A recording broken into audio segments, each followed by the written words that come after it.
When I became a believer in church and it came to giving, I see that people were, sometimes to give offering, you see people leaving the church. And I was wondering, as in, why are we, if we are committed to this thing, why don't we put our resources?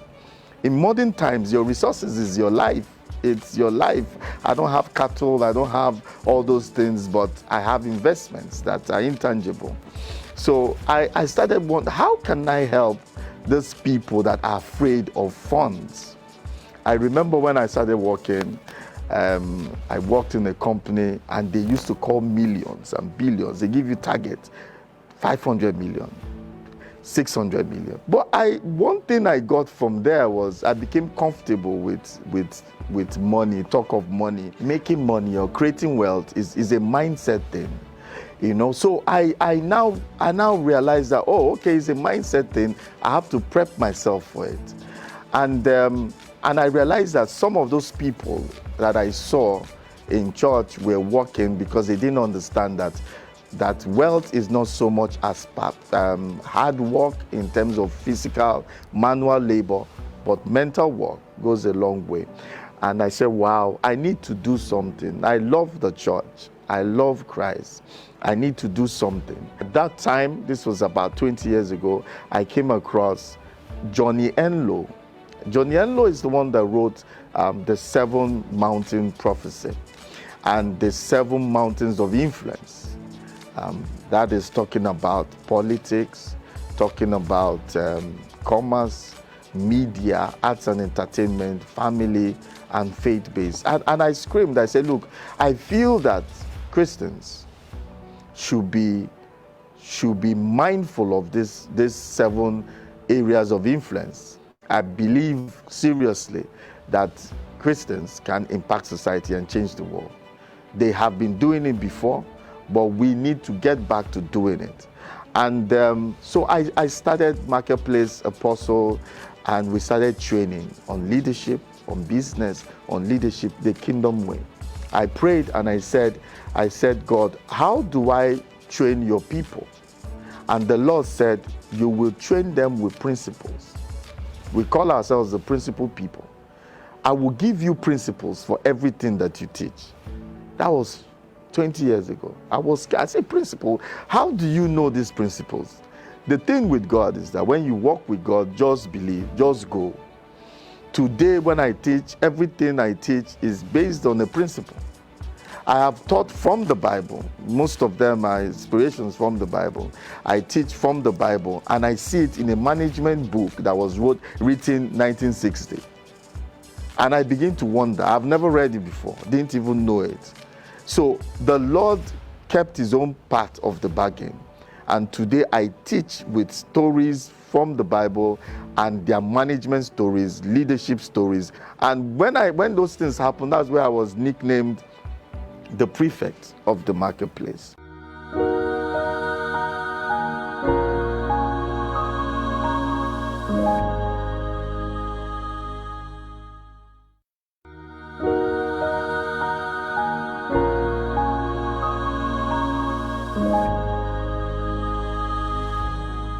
What I think, is dear to my heart that I want to see is concerning brands.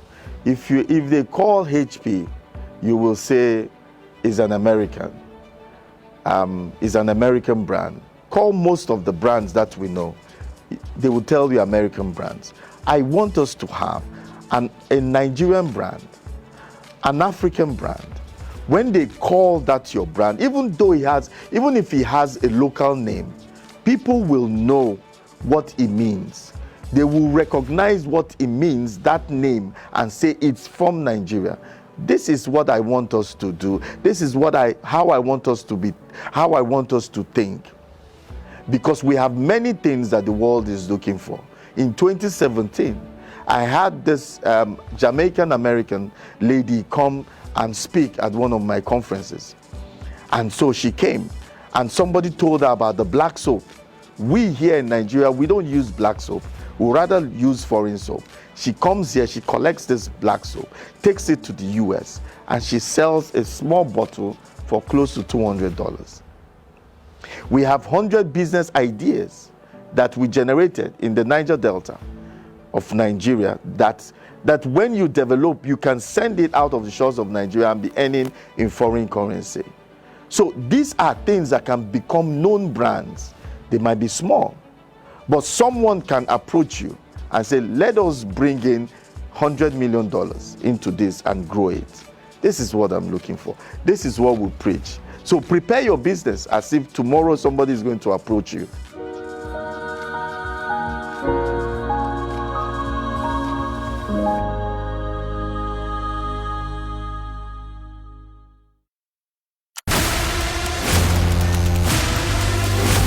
The 11th edition of the Make in Nigeria Conference and Exhibition is here, bigger and better. From the 7th of October to the 9th, in conference, there will be conversations online about critical thinking, continuity, and entrepreneurship. With these keynote speakers, Professor Vincent Anibogu, Nigeria; Philip Britain, USA; Julia Mofokeng, South Africa; Dave Hodgson, Australia; Florence Kayemba, and Uche Onochie, convener. The conference this year will be virtual, so hurry now and register on www.makeinnigeria.com. By registering and exhibiting your business, you stand a chance of winning part of our $1,500 business grant for entrepreneurs. For more inquiries, please call 070-6742-4191 or simply log on to www.makingnigeria.com. The time to build sustainable businesses in Nigeria is now. So think,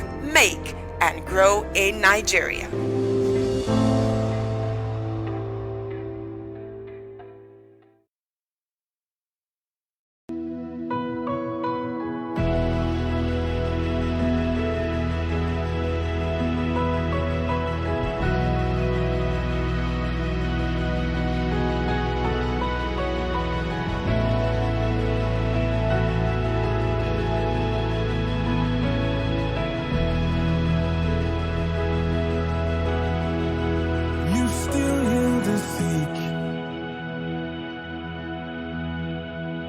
You still raise the dead.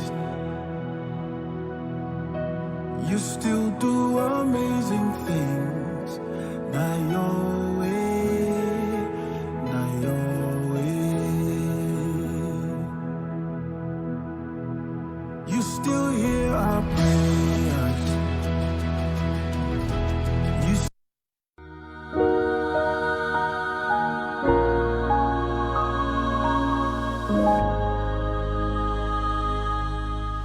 When I became a believer in church and it came to giving, I see that people were, sometimes to give offering, you see people leaving the church. And I was wondering, as in, why are we, if we are committed to this thing, why don't we put our resources?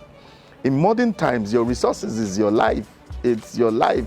I don't have cattle, I don't have all those things, but I have investments that are intangible. So I started wondering, how can I help those people that are afraid of funds? I remember when I started working, I worked in a company and they used to call millions and billions. They give you target, 500 million, 600 million. But one thing I got from there was I became comfortable with money, talk of money. Making money or creating wealth is a mindset thing. You know, so I now realize that, oh, okay, it's a mindset thing. I have to prep myself for it.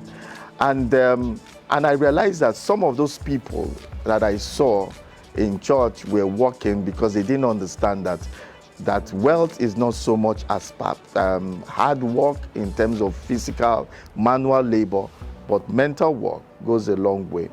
And I said, wow, I need to do something. I love the church. I love Christ. I need to do something. At that time, this was about 20 years ago, I came across Johnny Enloe.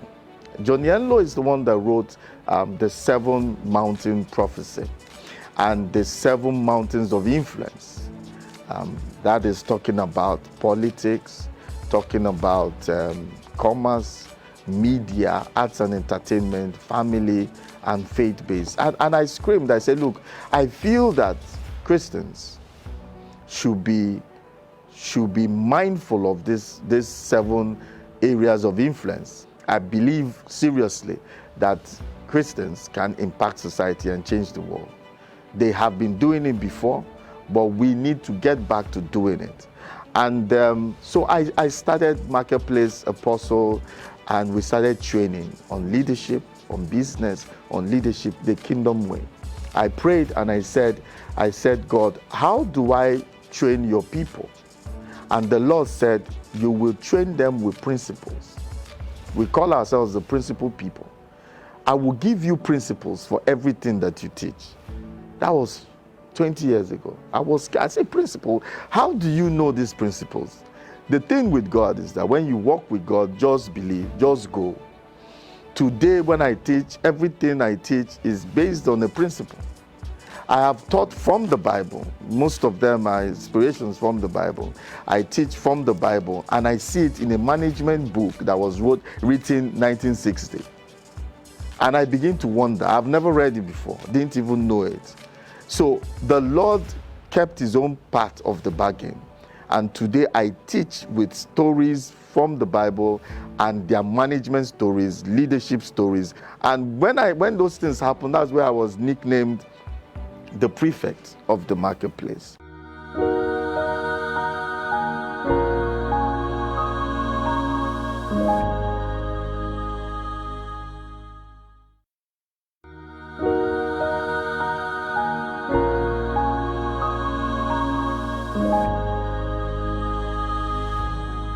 What I think, is dear to my heart that I want to see is concerning brands. If they call HP, you will say is an American. Is an American brand. Call most of the brands that we know. They will tell you American brands. I want us to have a Nigerian brand, an African brand. When they call that your brand, even if he has a local name, people will know what it means. They will recognize what it means, that name, and say it's from Nigeria. This is what I want us to do. This is how I want us to be, how I want us to think. Because we have many things that the world is looking for. In 2017, I had this Jamaican American lady come and speak at one of my conferences. And so she came, and somebody told her about the black soap.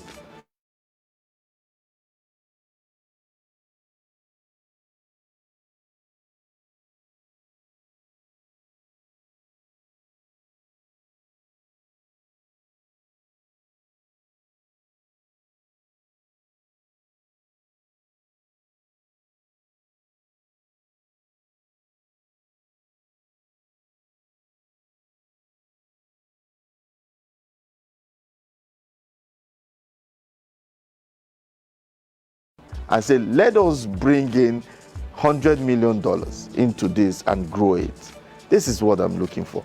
This is what we preach. So prepare your business as if tomorrow somebody is going to approach you.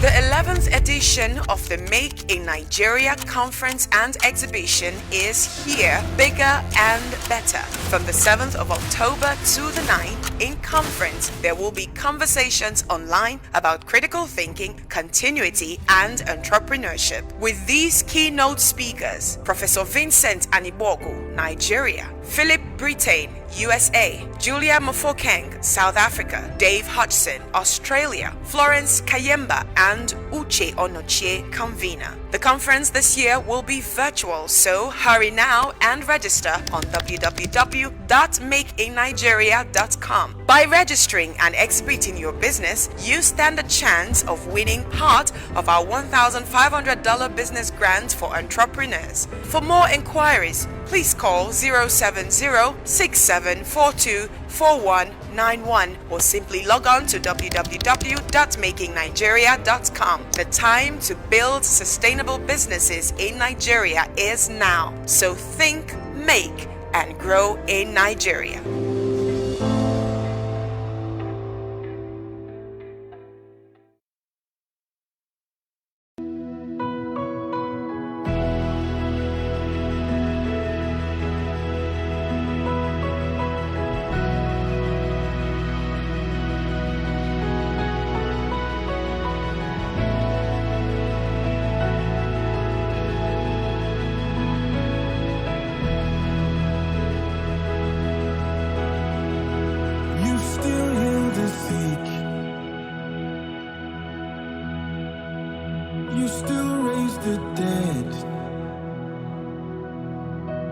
You still do amazing things. Not your way, not your way. You still hear our prayers. You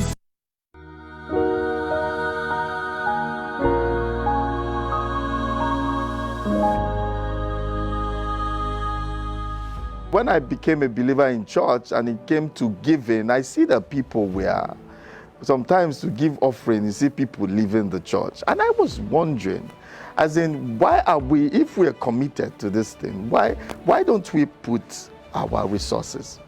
In modern times, your resources is your life. It's your life.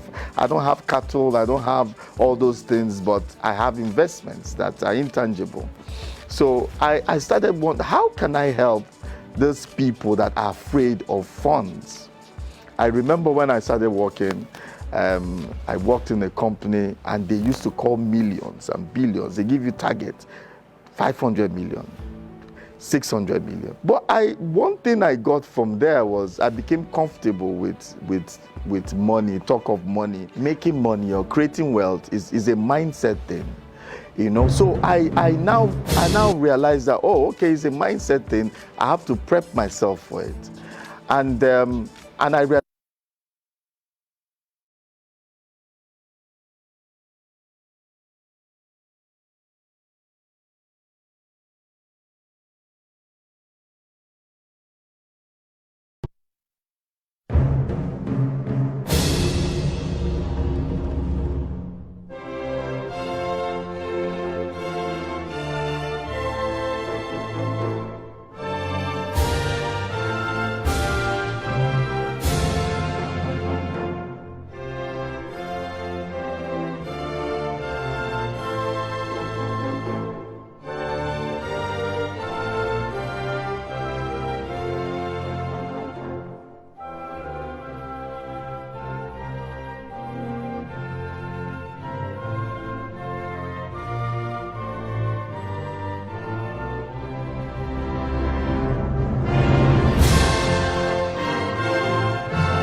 All right, everyone. Good morning. If you're in Nigeria, and welcome to Making Nigeria Exhibition and Conference today. I trust that you're all doing well. We're having a great time here. We've prepared so hard for this meeting. And this is an official welcome. It's the conference now, the time that we've all been waiting for. So I'm just going to give you a little heads up and then we'll get started right away. Okay. Throughout the conference, you're going to be having a lot of great stuff, right?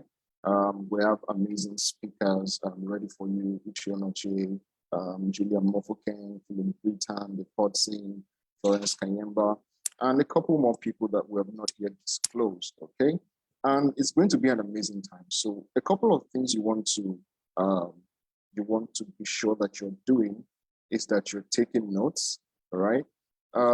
Is that you're paying a lot of attention. It's important that you pay attention. In a meeting like this, right? The people that you have in this meeting are not people that you usually would have or people that you normally have access to. And they're here on assignment to help you move your business to the next level, okay? And so at this edition of Make in Nigeria, this is the 11th edition of the Make in Nigeria exhibition and conference. It's all about building sustainable businesses, okay? It's about building sustainable businesses, and it's conversation about critical thinking, continuity, and entrepreneurship. Okay, so this session is going to, this conference is lasting for 3 days, and we have morning sessions and evening sessions. The morning sessions start at 10 a.m. and the evening sessions start at 6 p.m. Okay, so you want to be here by 10 a.m. and also 6 p.m. every day for the next 3 days, being today, Thursday, tomorrow, Friday, and next tomorrow, Saturday. Okay, Nigerian time, by the way. And that's about it. So you want to take notes, you want to pay attention, you want to also participate by asking questions, okay? The chat box is there for you. When it's time for answering questions and answers, we're going to let you know. You can raise your hand and ask a question, okay? And yes, our speakers and panelists are going to do justice to your question. Do not hold back, because this is I can promise you that you're going to have an amazing conference experience. So like I said, just be sure that you extract what you need for your business and for your personal growth. All right. And that being said, welcome again to Make in Nigeria Exhibition and Conference, the 11th edition. And yes, that is about it. So I'm going to hand over right now to the convener of Make in Nigeria, Julia Mofokeng, who's made this amazing event possible. And he's led the team and this entire ideology for the last 11 years. Isn't that amazing? For the last 11 years. And we're going to have him take an introduction right now, after which we'll have our first speaker, Julia Mofokeng, come do justice to some deep issues about business. All right? Thank you, everyone, and you're welcome again. And yes, I'm going to hand you over now to our convener, Uche Onochie.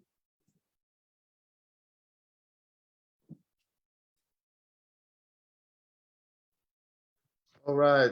Hi, good morning, everyone. Good morning, good afternoon, good evening, wherever you are. I want to welcome you to Make in Nigeria Exhibition and Conference 2021. It's awesome. It's going to be an awesome event. I just want to thank all of you for coming out.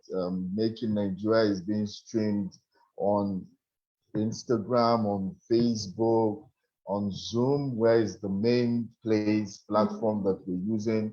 We're also going to have it on YouTube. So we want to make sure that everybody will have the opportunity to participate this year. We have quite a lot in store for people this year and also after the event. In fact, we have our minds more on after the event. We have our minds on after the event. What can we continue to offer? What can we continue to give to people in the area of business, career, leadership, and personal finance and relationships. So these are our 5 areas of focus. And I'm excited that today we have the opportunity to come and offer a solution to our country, Nigeria. We know that the world is ever changing, evolving, and changing, and the new demands come to displace the new to the old ones. So we need to have a situation where we can collaborate, we can innovate, we continue to move ahead. And you see that we use the Think, Make, and Grow model in Make in Nigeria to think about how we can bring up ideas, they bring up ideas, workable and sustainable ideas, and how we can make in Nigeria, and by extension also make in Africa. Then we see how we can begin to scale those ideas, scale those companies from ideas to startups to SMEs. Then we begin to scale it to other parts of Africa and even the world. So and so in scaling and growing, this is the focus. This is the direction that we have for Marketplace Apostle. It is something that is dear in our heart. Make in Nigeria is starting from the south, or started from here in the city of Port Harcourt in Nigeria. And the thing is that we see a lot of dependence on government, and we want a situation where a situation where people can begin to think about how we can make in Nigeria locally and to take it globally. It is very important that we introduce those ideas. That is where that is where Make in Nigeria came out from. We did a survey many years ago, about 10 years ago, and we realized that there was we researched over 10 business ideas.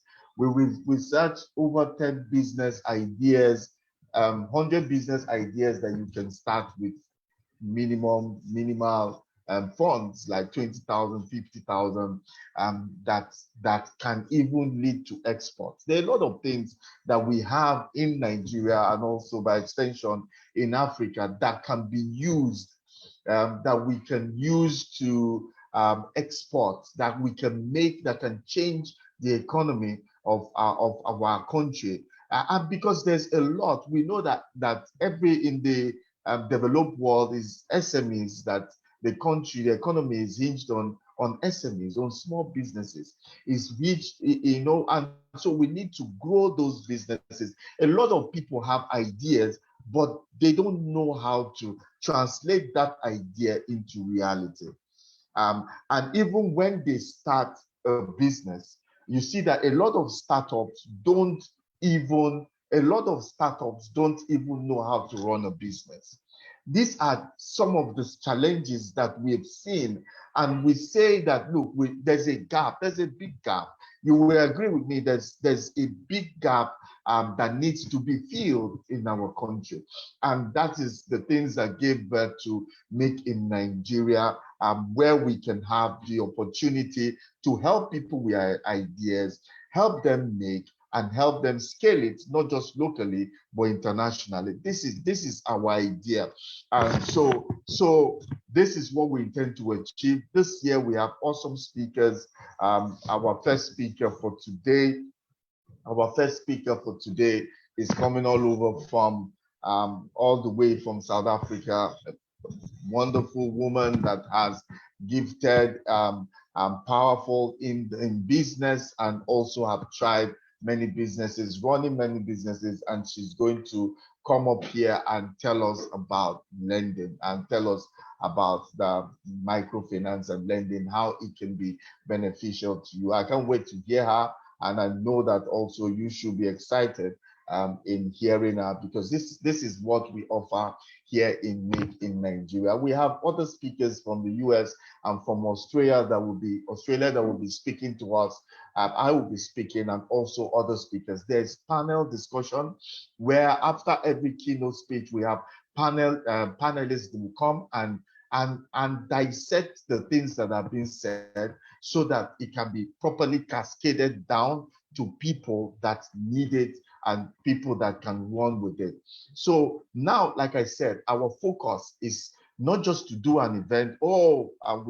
They clap for us. Oh, this is a great event. Then after that, what happens? Things fizzle out. No, we have a community. Like we opened up our community. We have a database, a community that where you can even go and put up your business information. your logo and all those, your contacts, you can put it up there. Make in Nigeria has that community, and we opened it up this time.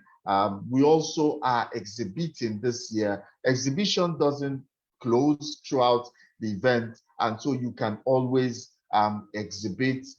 You will see how we exhibit. Exhibitors, you will see what the time for the exhibitors, we're going to showcase their product, their videos, and their contacts to everybody within this network will be able to see it, and everybody within this conference will be able to see it. We have a lot in stock, and guess what? We also have a grant. We have a grant that will give out, so to people that exhibit, participate in this conference. We're going to tell you about this. In the course of this event, you're going to get to hear all these things. We already have a community, thousands of people cut across different parts of the globe. So if you belong to this network, you have opportunity to network with those people. And apart from that, we have the materials. We have the ebook, we have ebooks, we have audios, we have business, we have courses, short trainings, a lot that can help you. And we have a coaching unit where we not only give these things, that we can work with you one-on-one to be able to do that. Example, on all our social media handles, every Monday by 5 p.m. Nigerian time, we have a webinar on business, career leadership, and all the places that we focus. On Wednesday, we have our mentoring and coaching session online, and these are also free. On Wednesdays by 4 p.m. Nigerian time, we have that mentoring. We are also on Clubhouse on Mondays. Just all these things we're doing is to make sure our community is fed, our community is strong, our community is current with the trends around the globe, and I welcome you to that community. This is what we're doing to make sure that we stimulate the economy in this way, because government cannot do everything. And we are also stakeholders in this country. And so we must also try as much as possible to see how we can stimulate the economy by these things. This is what we're doing. There's a lot in store. We are going to talk. Different people in the network are going to come and talk to you about different things that we're doing. So prepare, hold on. There's a lot coming up. After this, we have a panel session. I will be talking to you. But at this time, I will just have to hand over back to Banji to bring up the speakers. We have a wonderful speaker coming up this morning. So Banji, do we have? Yes, absolutely. Thank you, sir. Thank you for those. All right. So hand over to Banji one more time. Welcome everybody to Make in Nigeria 2021. Well, thank you so much for those words. And it was a lot, and I hope you were listening. Like I said earlier, pay attention, right? Don't let these things pass you by, okay? So there's a lot he said, from the events that we do in the foundation here to the freebies that you might get being a part of the organization or the foundation, all right? There's so many things that your business can benefit. So remember my first instruction, pay attention. It's important that you do, so that the things that you need will not pass you by. Okay, real quick, we have an amazing speaker, and her name is Julia Mofokeng. Julia, forgive me if I did not pronounce that properly.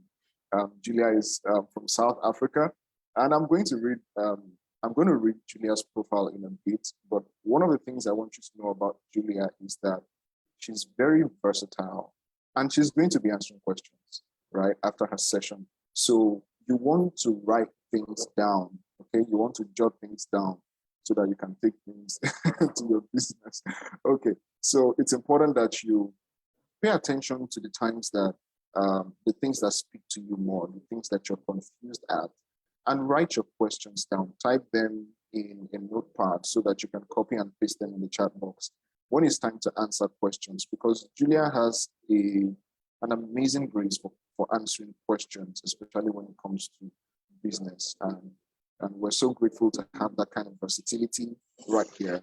Okay, everyone, Julia is a hybrid entrepreneur. She's currently an area sales manager at Table Chan Direct, which is one of the top direct selling companies in South Africa. She is the founding director of a micro lending company, Unifin Pty Limited, an independent consultant at GICA Communications and training, focusing on mentoring small businesses to reach their maximum potential.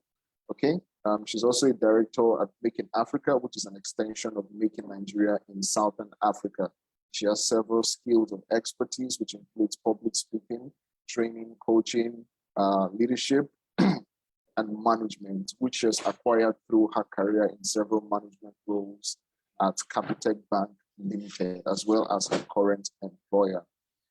She's dedicated and driven by her sense of care for people and her genuine desire to bring aid to the society. She's an ordained apostle in the ministry, God Can Apostolic Ministries, and leads a self-developed and self-funded youth program called We Concord. That's amazing. In pursuit of a desire to impact others through leadership and management, Julia is presently studying. Ladies and gentlemen, there's no other person to open the 11th edition of the Making Nigeria Exhibition and Conference than Julia. So welcome, Julia, and thank you so much for being here. Thank you very much, Making Nigeria. Thank you, Banji. Thank you, Mr. Uche. Thank you so much for this opportunity. It is indeed a great privilege to be speaking to all the beautiful people. I just welcome everybody. I start by welcoming myself. This is really a great atmosphere for entrepreneurs to come around from all across the globe and really share insights and get information, but most of all, learn how we can go back to the drawing board and actually increase our capacity as businesses. So it's really an honor, it's really a privilege to be here with you guys.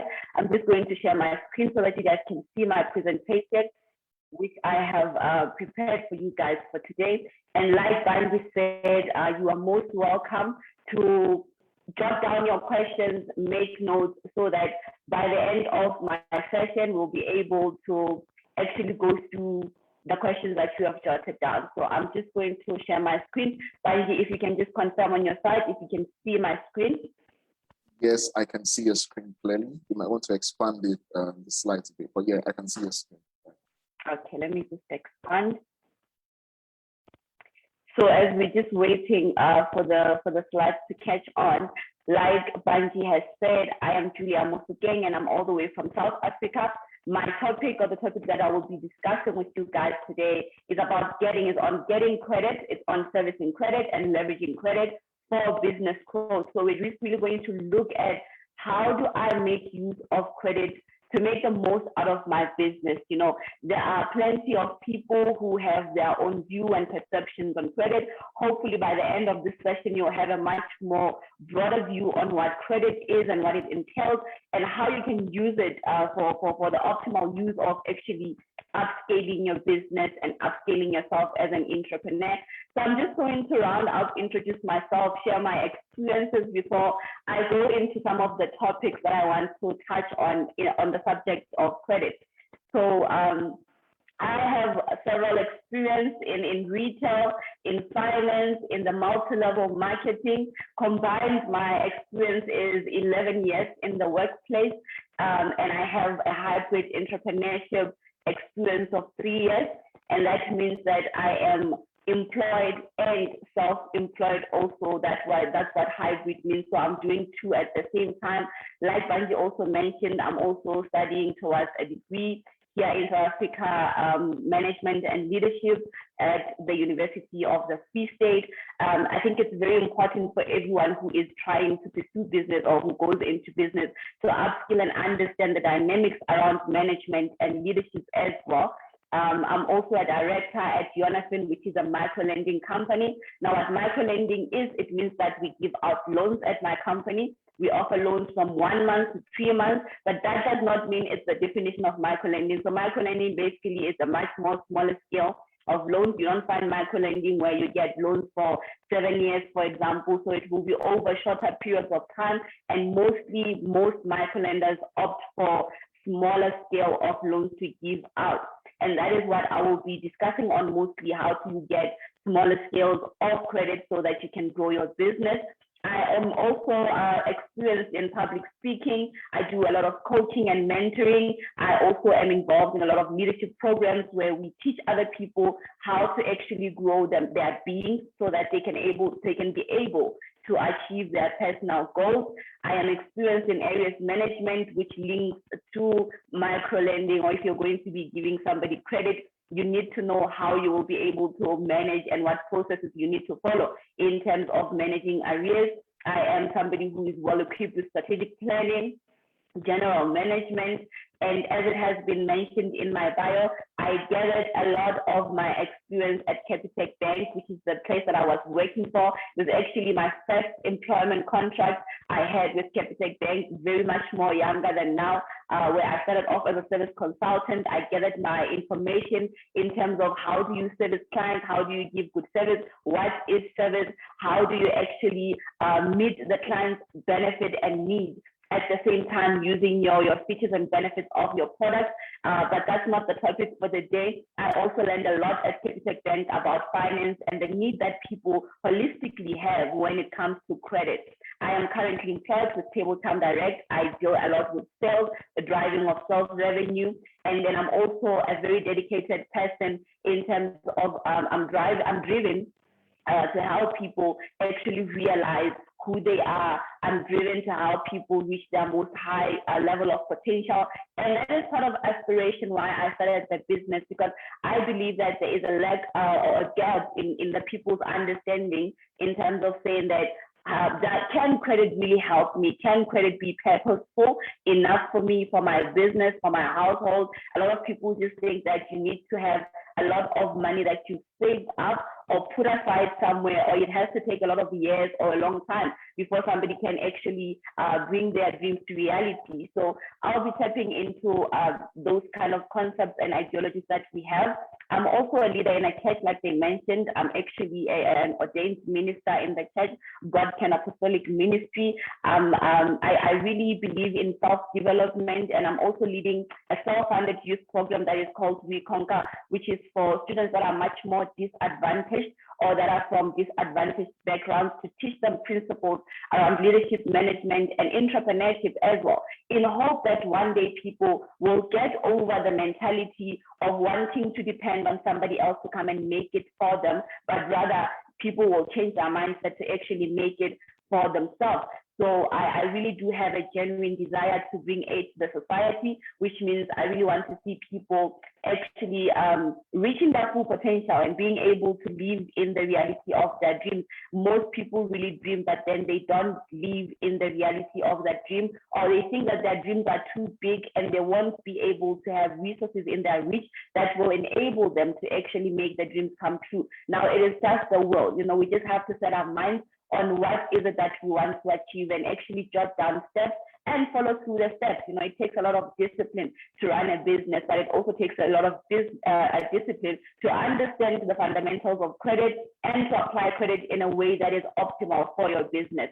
So just to give you a round of my business, my company, Jonathan Pty Ltd, as you can see, the only choice is a company that was established in 2018, and it is a company that prides itself in offering credit solutions when a client really needs it. So we don't really want to give unnecessary credit, but we want to give credit when a client does really need it. And we offer small loans, which it ranges from 500 to 8,000 rand, and repayment is 1 to 3 months to people who are employed and people who are self-employed. And the most important part for me is the people who are self-employed, because these are people who don't really sometimes have a stream of income where they can say, I have this capital from this place, or I have this source of income. So those are the people that inspire us as Jonathan to actually do the most and help out the most. That is the people that we're really passionate about, because we want to see small businesses, we want to see startups actually gauging up themselves to get to a point where they are very effective businesses that can hire other people, that can mentor other people, that can actually create other opportunities for other people within their reach to get to where they got. And that is our hope and aspiration of Jonathan, that the people which we have helped will actually also stand up and help others as well in a time of need.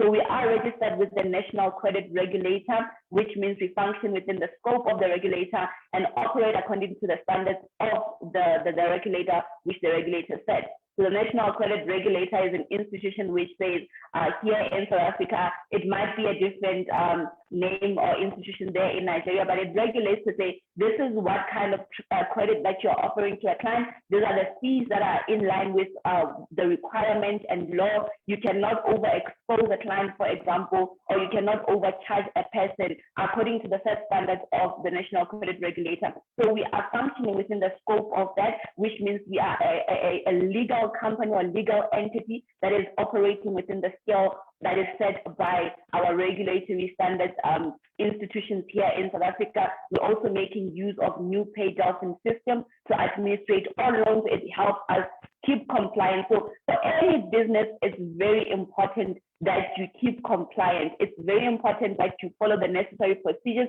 to make sure that your business is compliant, because this is part of the things that will actually hinder the growth of your business. Sometimes we just think we can just do things informally. While it is good and less expensive to do things informally, it is also very detrimental to your business, because there are certain things that you cannot do without having the right papers in place or without complying with a certain standard. Just like now, if we're offering a grant, you're coming and preach, but then you don't have a certain set of structure or things, resources that would be part of the requirements, then you are disadvantaged from something that you would have actually gotten and qualified for.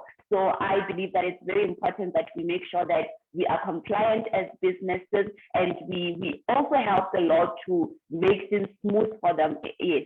So let's just unpack the presentation of the day. We are going to speak about what's credit actually about, what are the myths around credit, what are the advantages of it, how do we look at credit in a different way as business people. We're going to look at getting credit. How do you get credit? How do you obtain credit? What is the process behind getting credit? And then we're also going to look at servicing credit. How do you service credit? How do you leverage credit? So that's what I'm going to be talking about today. I will be sharing also with you guys two testimonies, because it's very important that we have a live feel of actual people who are actually maybe going through similar experiences or similar challenges, to say, this is how this person was assisted, or this is what credit did for this person.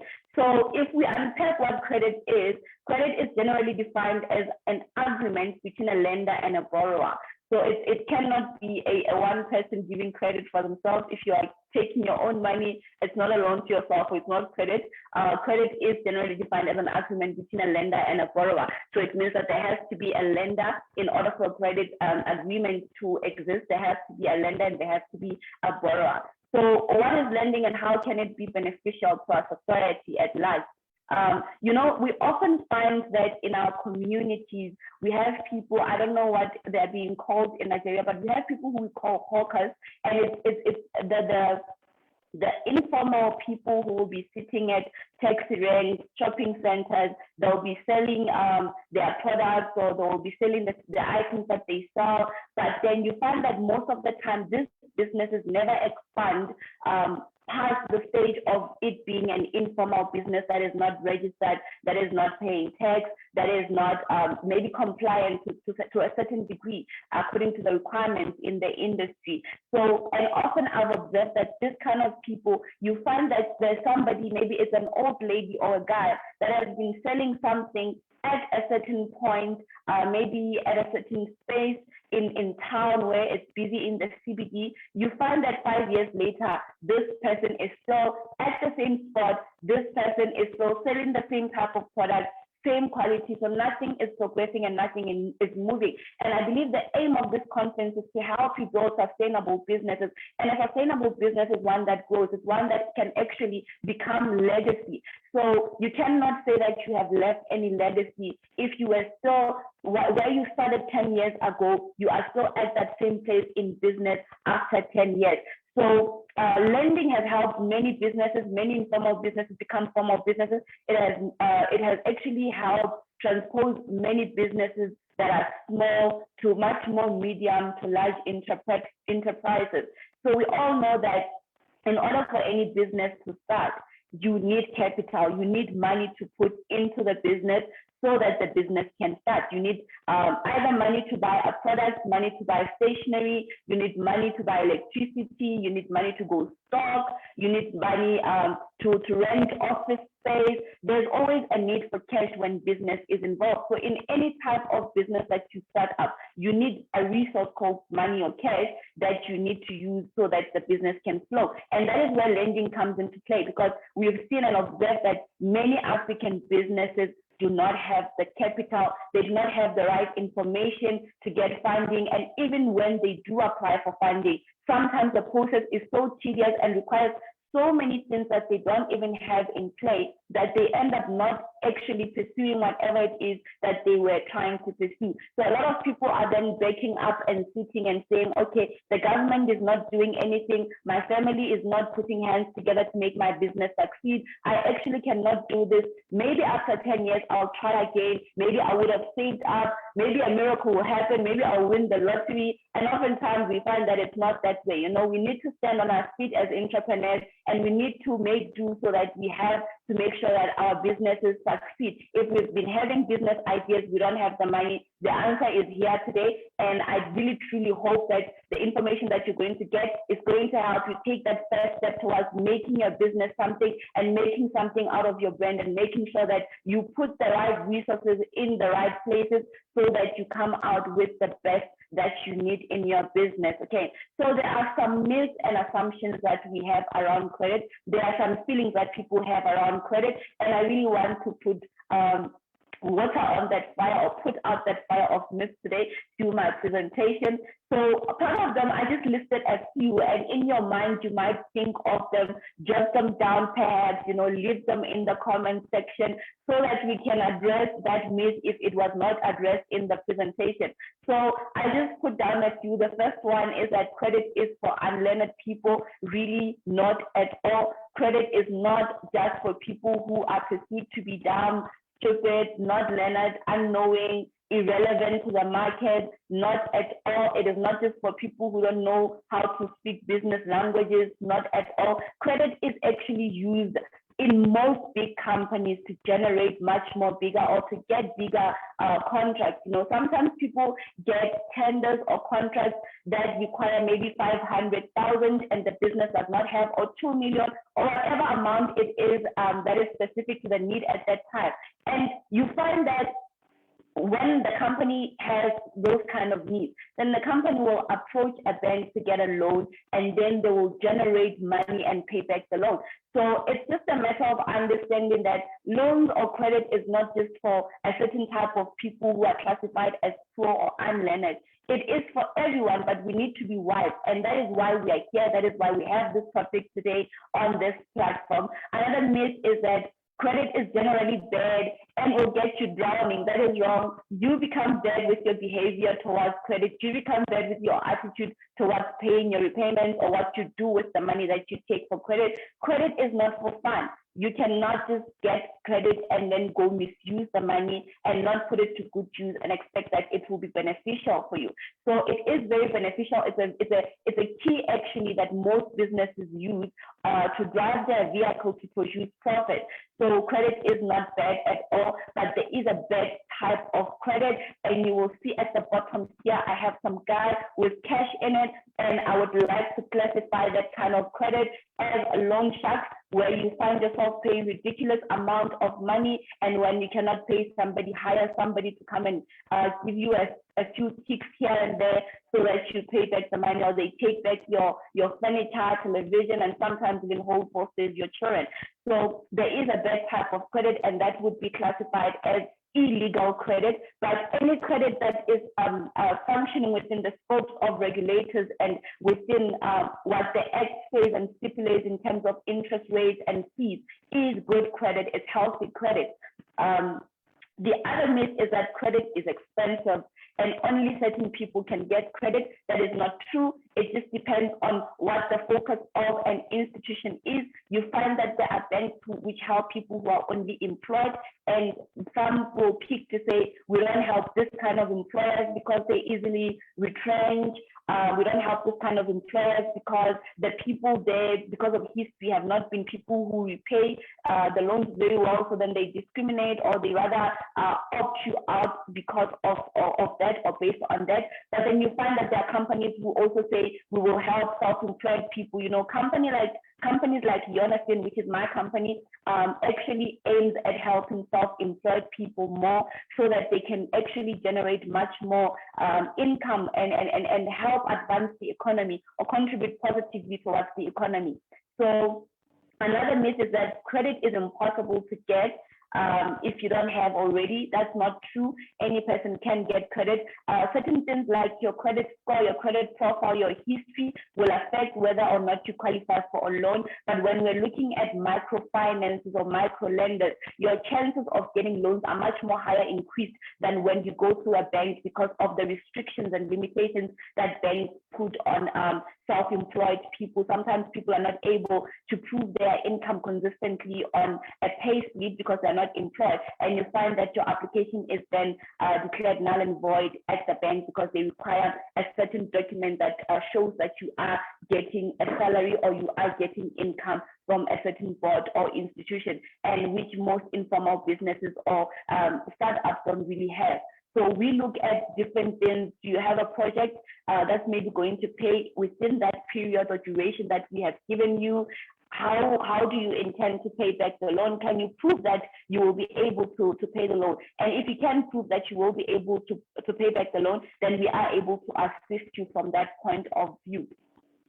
Also, another myth is that education level can affect a person's credit score. That is not true at all. It does not matter whether you have a degree, you have an honors. That has nothing to do with your credit score. That has nothing to do with your credit profile. That has nothing to do with whether you qualify for a loan or not. How educated you are does not determine how much money you get from a loan. It is not a factor or an element that is used to assess a person's affordability or their viability to pay back the loan. And then also the last myth is that good credit is tied to how much money a consumer has in the bank. So most people then think that if I have money in the bank, if I save up maybe 50,000 or 20,000, then only then will the bank be able to give me a loan. That is also not very true. It's not a reflection of what goes on, especially not in the micro lending industry that I'm in. We don't even look at how much money you've saved up or your ability to save money. We look at the need that you have and how we can then address that that need that you have at that time. So I've just made an illustration here to my right of what good credit is. Good credit can be your credit cards, your short-term loans. Good credit is loans that you can actually repay back within time. It is not a loan that is now going to take away from whatever it is you have. You know, there's people who will say maybe they make let's say 4,000 rand. You will translate it in naira, and then this person is making 4,000 rand a month, but then they actually want to get a loan that says your installment is going to be, or your repayment is going to be 5,000 rand. That means you've been overexposed, you know. So when we're looking at people and businesses that need loans, we look at what is the affordability and how can we help you maybe stretch out your repayment so that you can afford to pay it back and still make profit. I have a few examples of people who we've helped, and I will just play the video and audio so that you get to share into those experiences and hear how Jonathan and micro lending has helped people actually bring the most out of their businesses. So when we look at the credit granting process, the process of applying for credit is necessary in a business where capital is needed. Sorry about that. So when you need capital and there's no other way for you to have funds, it is very important that you consider opting for credit, and it cannot be generated from other sources. So that means that you, in your business, you don't have any other way of making money that can actually help you as then to generate capital for whatever thing that you need to now focus on. So credit is important to consider in that regard. It is, however, very important to be credit savvy in your business and not make decisions which will harm your business. So like I said, you need to look at your affordability. You need to look at what type of project do I have that needs credit or that needs financing. You know, some people are new startup businesses. They are maybe going to new offices. You have an old desk, but because you're going to a new office, you feel I need to upgrade my desk into a much more expensive one that makes me look like a much more bigger CEO. That should not be the case for credit. You need to consider other things that you can actually use. Maybe buy a tablecloth or something and put on top of your desk so that it doesn't expose the oldness of it. So it's very important that when you make decisions to go for credit, it is really for things that are a necessity for your business, things that you cannot go without, not things that are actually just one, or you know, things that make you look nice or make your business look much more nice. There are ways around that. And credit can also change things around for your business, especially when you are in need of equipment or resources to use for your business. You know, there are a lot of people that we work with, and it's people who are mostly in tendering business. So when you get a tender, and it's in a time where you didn't expect to get it or win it, because sometimes also opting for tenders can be very difficult because you don't know when you will get it or when you will not get it. So when you do get it and your business does not have the money, or there's a project that you need to work on, say maybe you are somebody who's doing catering, wedding decorations and such things. So somebody comes to you and says, I want you to do my wedding deco. You don't really have the money for it, and you need certain things, you need certain equipment to make sure that you execute whatever is needed so that you can make profit. That is the best time to opt for credit, because you know that I have a certain contract that I'm doing. This money is going to a project or a contract that's going to pay out, and I'll be able to afford to repay the loan, and I'll also be able to have some profit kept aside to make much more out of my business for the next project. That is for people who don't really have money hanging around waiting for certain projects. But sometimes also people have money in the bank account for certain projects, but then you find that the money is not enough. And for that project to go on, you need to now fill up or bring up the money to a certain amount, and that's when credit comes into play. So even in the event of offering services and not necessarily a product, you still need credit, you still need money, you need cash to fund it. So there are people maybe who run things online and they need money for things like internet, maybe a better camera. Even if you are offering services and not an actual product, there is a need for the business to actually get credit, but you need to be very wise in terms of how you use credit. So I just made a note here to say that a business is a vehicle which generates profit or income. So we cannot say we are in business and we're not making money. That is why you need to optimize and look at the opportunities that you have in your industry and what things you can actually do. But even if you don't have the cash for it, you need to consider that you need to get healthy credit for your business to actually get to the point where you need it to be. So in a case where a business does not have capital to meet the demand of its customers or clients, credit plays a major role. It assists you to achieve the short-term to long-term goals of the business. Credit can be a great tool if used in wisdom. So you need to be very wise when using credit. Like I said, don't overexpose yourself to premiums or installments which you cannot afford as a business. Do not allow yourself to be in a position where you get a loan and after doing whatever job or project that you got the loan for, you are ending up now not making any progress, not making any profit. So you are back at the same spot which you were in before you took the loan, and maybe much more worse because you find that now you're thinking or feeling, let me rather keep this money to myself and not pay them this much, which then affects the credibility of your business as well. So there are some challenges that we are faced with in the industry, and part of this challenge is that hundreds of people across Africa have actually been exposed to what we call historically disadvantaged backgrounds, where it's because of where you stay or where you live, the economy which you are in, it actually brings forth challenges onto your business or onto your mindset holistically, the kind of education that you had. You know, we're not really taught entrepreneurship in schools. We are taught that we need to be the best top learner, and we are taught that we need to go and work somewhere and be the top but we're not taught wealth, we're not taught entrepreneurship. So that can also affect us in terms of how far we go in looking into various industries that we can go into and actually make something work for ourselves. It affects how we believe in ourselves, how much belief we have in our dreams, our vision, our goals.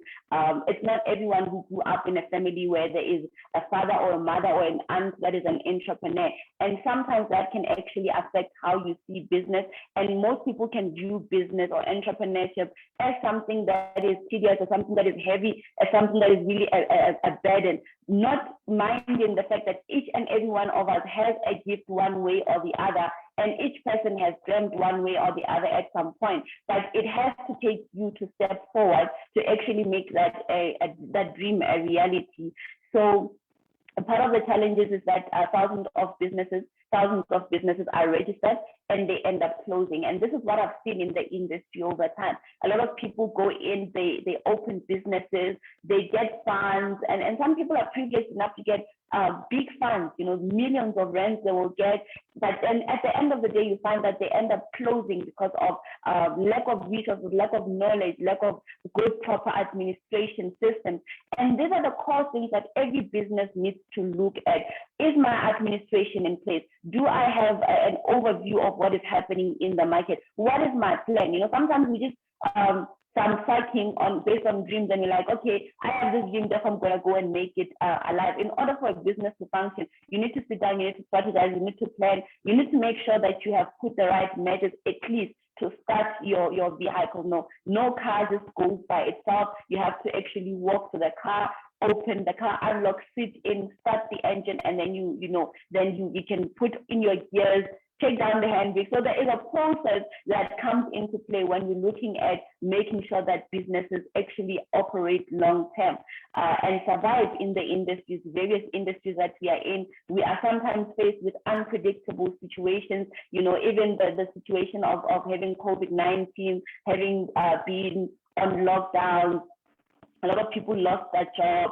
Some people just gave up hope. Some people lost their family members. It was really a crushing period or time for most of us. But with all that being said, if your business has the right systems in play, it will always back you up, even in a time that of unforeseen circumstances.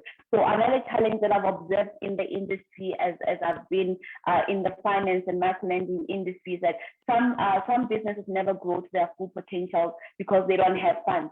Sometimes because of maybe not having a system where you follow up an after service system for your clients. You find that you lose your clients, you can't optimize. And not that you don't want to have an after service system, but because you cannot afford maybe the SMS plan or the telephone contract, and coming into exposing yourself to credit solutions can actually help you catch that issue very early, so that your business can operate optimally.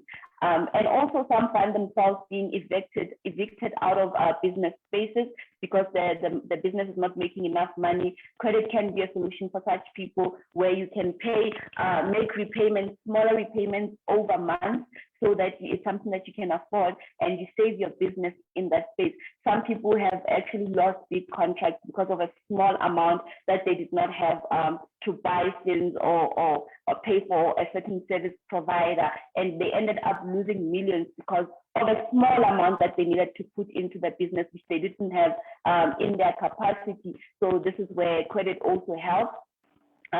Some which would be potential employers and big contributors to the economy never made it past the first year because of money. Money is a challenge in families, money is a challenge in businesses, and we are saying that the solution for that is for you to open up to looking at good and reliable credit solutions, which at the end of the session you ask questions about. And if you have any other further information that you need or questions, you can always go to the Make in Nigeria offices. that information will be given to you by the end of the session. It will be also on every platform that you tune in, you'll find that information. And then another challenge is that some end up being liquidated because of debt that could have been managed better, you know. And part of the things that I want to speak to you guys about today is that we need to manage credit better. We need to manage debt better. We need to manage our income versus expenses better as businesses, so that we can make it, so that we can actually go past the mark of the first 3 years of struggling in business, or the first year of struggling in business. And then also thousands of people generally do not pursue their dreams and visions because of scarcity of funds or the tediousness of obtaining funds from public entities. I already said that for most people, going to get a fund is really a problematic process, because there is so much that is expected from you. You're expected to have so much in play. You're expected to follow certain processes that it's not always possible for you to follow, you know, because of money. You know, there's people who are in business in our communities who don't have money to, if we are said we are being called to bring some papers from one city to another, they don't have the funds for transportation. And that's how bad it can be in our business, in our lives and in our families. So credit comes into good play there in terms of helping you make sure that you execute at the right time. Because I also believe that in business, there are great windows of opportunities. And if you don't optimize on that window, sometimes you lose out on an opportunity. So if I don't do it today, in the next week, it might not be open. And though I might have money next week, I didn't have today, then it means that opportunity has actually passed me by. So we have two testimonies, like I said, that we'd like to share with you guys, but I would just like to speak on behalf of Jonathan to say we've helped actually a lot of entrepreneurs in South Africa, which are to start up their businesses and to build their businesses in terms of growing in the various industries that they're in. We have helped them create better business solutions and have access to better equipment, which enhances their performance through microlending. So the type of company that we are at Jonathan is not just about giving you money. It's not about just doing the transaction of lending you money, but it is about also helping you understand how you can put that money into good use in your business. And we have a wide network of people who are in various industries. I also do mentoring a lot. So we do offer consult to say, if a person is saying, I'm in need of money because of this thing, we talk beyond just a business transaction. And those are the kind of entities that you need to get in touch with, so that you're not just helped to get money and cash or credit, but you're also helped to understand the dynamic of industry that you're in. You know, Make in Africa, Make in Nigeria is one of the entities that are so focused and so concentrated and passionate about helping entrepreneurs become their most optimal and helping a business to actually upskill and grow. You know, we're focusing on soft skills, we're focusing on the core values and core things of business that you don't really get for free. So you can always just go to the Make in Nigeria offices. We'll be in touch with you, we'll help you. There's mentoring, there's coaching available for everybody who needs it. So please make use of these resources, because these are the kind of things that you'd have to pay a lot of money to be in a seminar or conference of this magnitude. So at Jonathan, we have created cash flow opportunities across various industries. We have clients from who are in the fashion industry, and one testimony we have on video is of somebody who is in the fashion industry. We have people who are running their business as tendering businesses. We have people who were doing catering and are doing decor as well. We have people in the machinery. We have people who are doing branding, you know, and it's so funny how we struggle, because even on the branding side, I remember one customer of ours, one client of ours, who had to design logos and print material like banners for the people, but they did not have such a small amount of money so that they can afford to go and print. And that's where we came in play. We were able to give this person a loan. They were able to print the material. Their clients paid. When the clients paid, they were able to settle their loan, and they had profit left. Then that saved the reputation of their company or their brand as well. Because how can you be in branding and you're not able to meet up to the expectation of the brand? How do I trust you then as somebody who's doing branding for my own brand if you cannot meet up to the certain expectations that I have, or certain things that we discussed and agreed on? I would help people in the communications industry, people who are jewelers, and many more. We also have offered some loans to people who are looking to pay fees to upskill themselves for the betterment of their businesses. So it's not just to buy, resource and investing in your business. It's not just about buying a product or paying for a certain stakeholder or paying rent, purchasing electricity and such, or paying bills. But it's also about you optimize on your business, the more you upskill yourself as a person.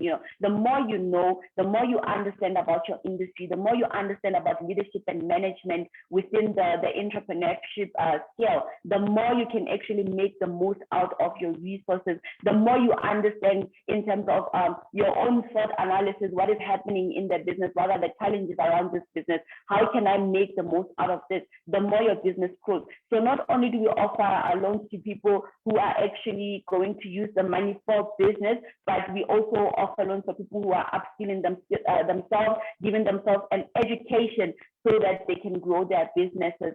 And also for more information on how to obtain loans in Nigeria, you can just contact Make in Nigeria office and we will be able to connect with you so that you can get personalized counsel. As I have said, let us just look at this video for this lady. Her name is Lebohang. She's here and she's a business based here in South Africa. She's one of our people who are clients continuously at Jonathan, who we try our level best to always help out.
So this lady, like she's saying, is doing fashion, and in her business, you would find that she does get a lot of orders, but then she's not able to meet up to the demand or expectations of her clients because she does not have a good and working proper machine that is much more industrial. So she then struggled to meet the demand. She struggled to even sometimes give the product to the client in time or on time.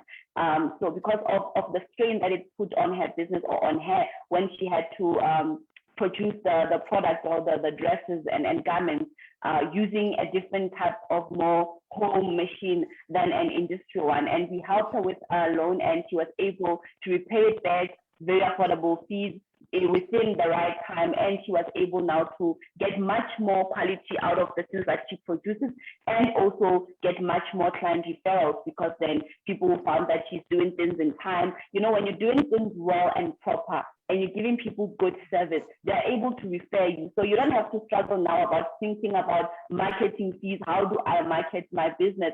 The better you become at servicing your clients, the better chances of your business growing, because then it means that people can refer other people. You function more from a space of getting clients from word of mouth, and that's who we have been in Jonathan for the longest. We get most of our clients from referrals because our assisted Lebo is able to refer somebody else to the business because they've seen how it has actually impacted that business and how that business has been able to upscale from where they were at.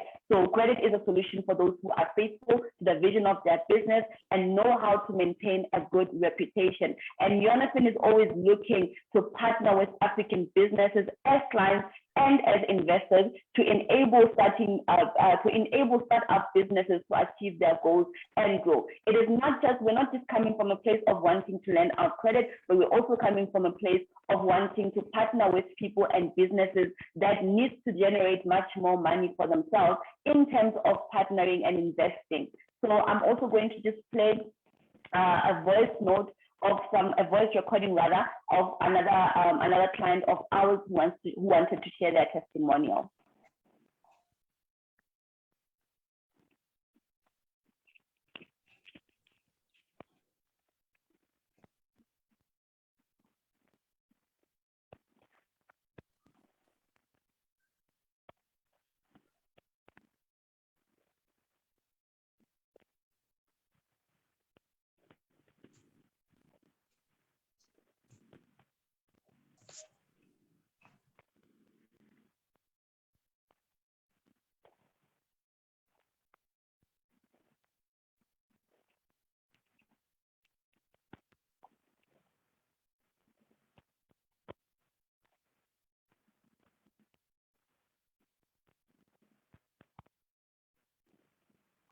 Right, and that is the end of our testimonials. I really hope that it inspired you guys, those of you who were much more afraid of thinking about credit, those who were much more skeptical about credit and how it can actually help you and your business to grow. So going into getting credit, remember I said that I am going to speak about getting, servicing, and leveraging credit. So going into getting credit, you need to be able to prove your identity. So it's very important for every individual to understand, in order for me to get credit at any institution whatsoever, even at Jonathan via Make in Nigeria, you need to be able to be in a space where you have the applicable documents that you need. You have to have your ID or your passport that proves your identity. It's very important that you have legal documents that are proving your identity. It's also very important that you can provide documentation that validate your affordability. So things like a bank statement. And that is why I was saying in the beginning that it's very important for you to register your business and be compliant with the standards that are there. Because if you don't have your business registered, you don't have a bank account, what system are you using to monitor and control your businesses?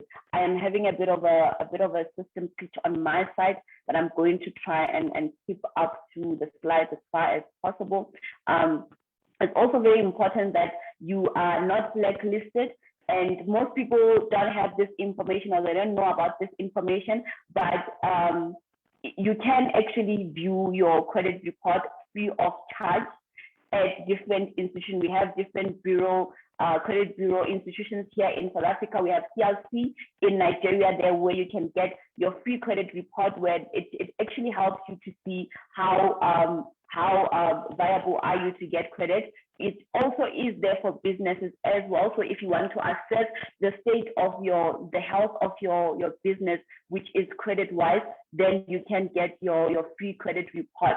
Okay, so you must be in possession of a bank account and you must be able to afford to repay that loan. You can't just go and get credit and you are not able to afford the repayment of that loan.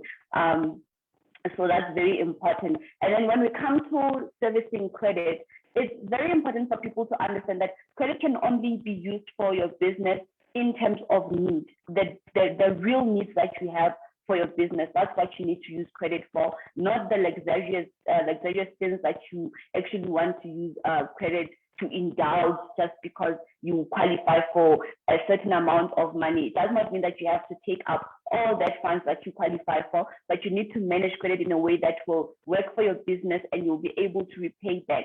And when we talk about servicing credit, we speak about paying back on time. We speak about managing your reputation and your brand.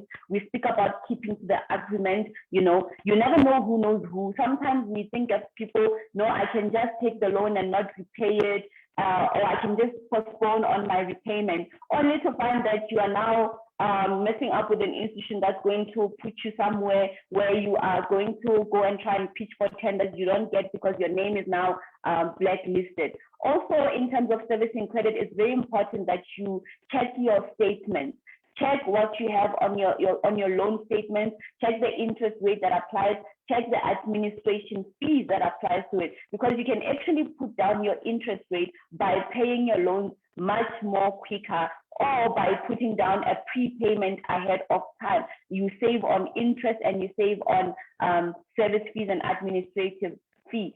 So when you do pay your installments, you need to make sure that you pay the full amount that is agreed on to the cent. So if we say your installment is 1,422 rand 4 cents, that's exactly what you need to pay. If you pay more, by all means, then it helps your business remain in good reputation with the bank or with the institution that you are that is offering you credit. And like I'm saying, settling before the time actually gives you a good history. It gives you a good reputation in the company, especially if it's a company that works on much more personalized relationships where we know our clients, we know the kind of business that they're in, we know the kind of industry that they're in, and we try here and there to give counsel to them. And when we talk about leveraging credit, we talk about using credit as an investment, using credit as a tool to say, I need to put in 3,000 in my business right now because I need to get material so that I can do 5 projects. For example, that is you investing in your business. And you find that some businesses are actually seasonal. So if you miss out at the time where it's maybe a season for weddings, for example, when you're somebody who's working a lot with catering and weddings or events, then it means that you missed your season. You know, you missed on making profits, you missed on optimizing on your business. So it is therefore very important that when you do need credit, you know that you use it for the right things and you repay back at the right time so that we can keep that relationship going well and nice. Okay. So I've made an example previously about a desk. You know, some people feel because I'm going to host meeting, I have to maybe buy a bottled water or I have to buy food. You know, try and work around what you have and try and use what you have for your exposure more than wanting to get things outside your reach. Some people can actually have their businesses functioning online or on an online platform more than physical offices. So the money that you're using to pay rent there can actually be money that you pump into your business or redirect as an expense on something else that can actually help you run your business much more effectively. And that is the end of my presentation. I am now open for questions and answers as directed by Banji. Banji, I'll just throw it back to you so that you can allow questions and answers or direct a session of questions and answers. And thank you so much for listening on, taking notes. I'm looking forward to the questions. Yeah, thank you so much, Julia, for that well deployed knowledge on how to get credit and the things that we should be looking out for when it comes to credit. That was a lot to take in, and I hope you guys got it because it's important. You are going to need credit in your business. Well, you're likely going to need credit in your business at one point or the other. Even Dangote, the richest businessman in Africa, takes credit for his business. Nigeria will say, what's not my order? I'll take credit. Okay, so we have a few questions here. And Daniel, please let me know if you have questions on Facebook and on Instagram as well. And I'm just going to go straight to the first question. The first question I received is not a very long question, though, but I'm going to start from the second. And it talks about what you said. I mean, you said one of the things you can do before you take credit is, or one of the situations you can be in to take credit is when you're about to execute a contract. And so Lamine Sisi, sorry if I mispronounced your name, big apologies, says in a business where you take a loan to get equipment and resources ready for an ongoing contract, how do you overcome the risk of your clients optioning out of the contract and leaving you on a debt. I'm going to read the question again. It says, in a business where you take a loan to get equipment and resources ready for an ongoing project, and then your client says, no, we're not doing it again. Yes, how do you fix that, especially if you're already on, if you've already taken it? Okay, so that's the question.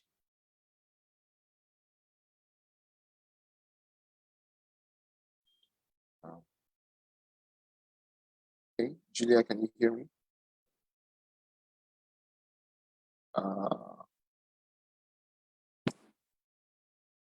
Okay, I think Julia is having a bit of network issues.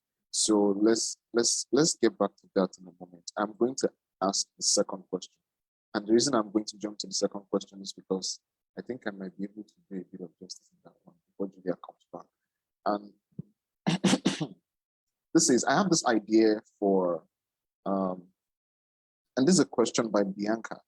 And Bianca says, I have this idea of starting an ECD, Early Childhood Development Training Center, where I want to train and equip our disadvantaged youth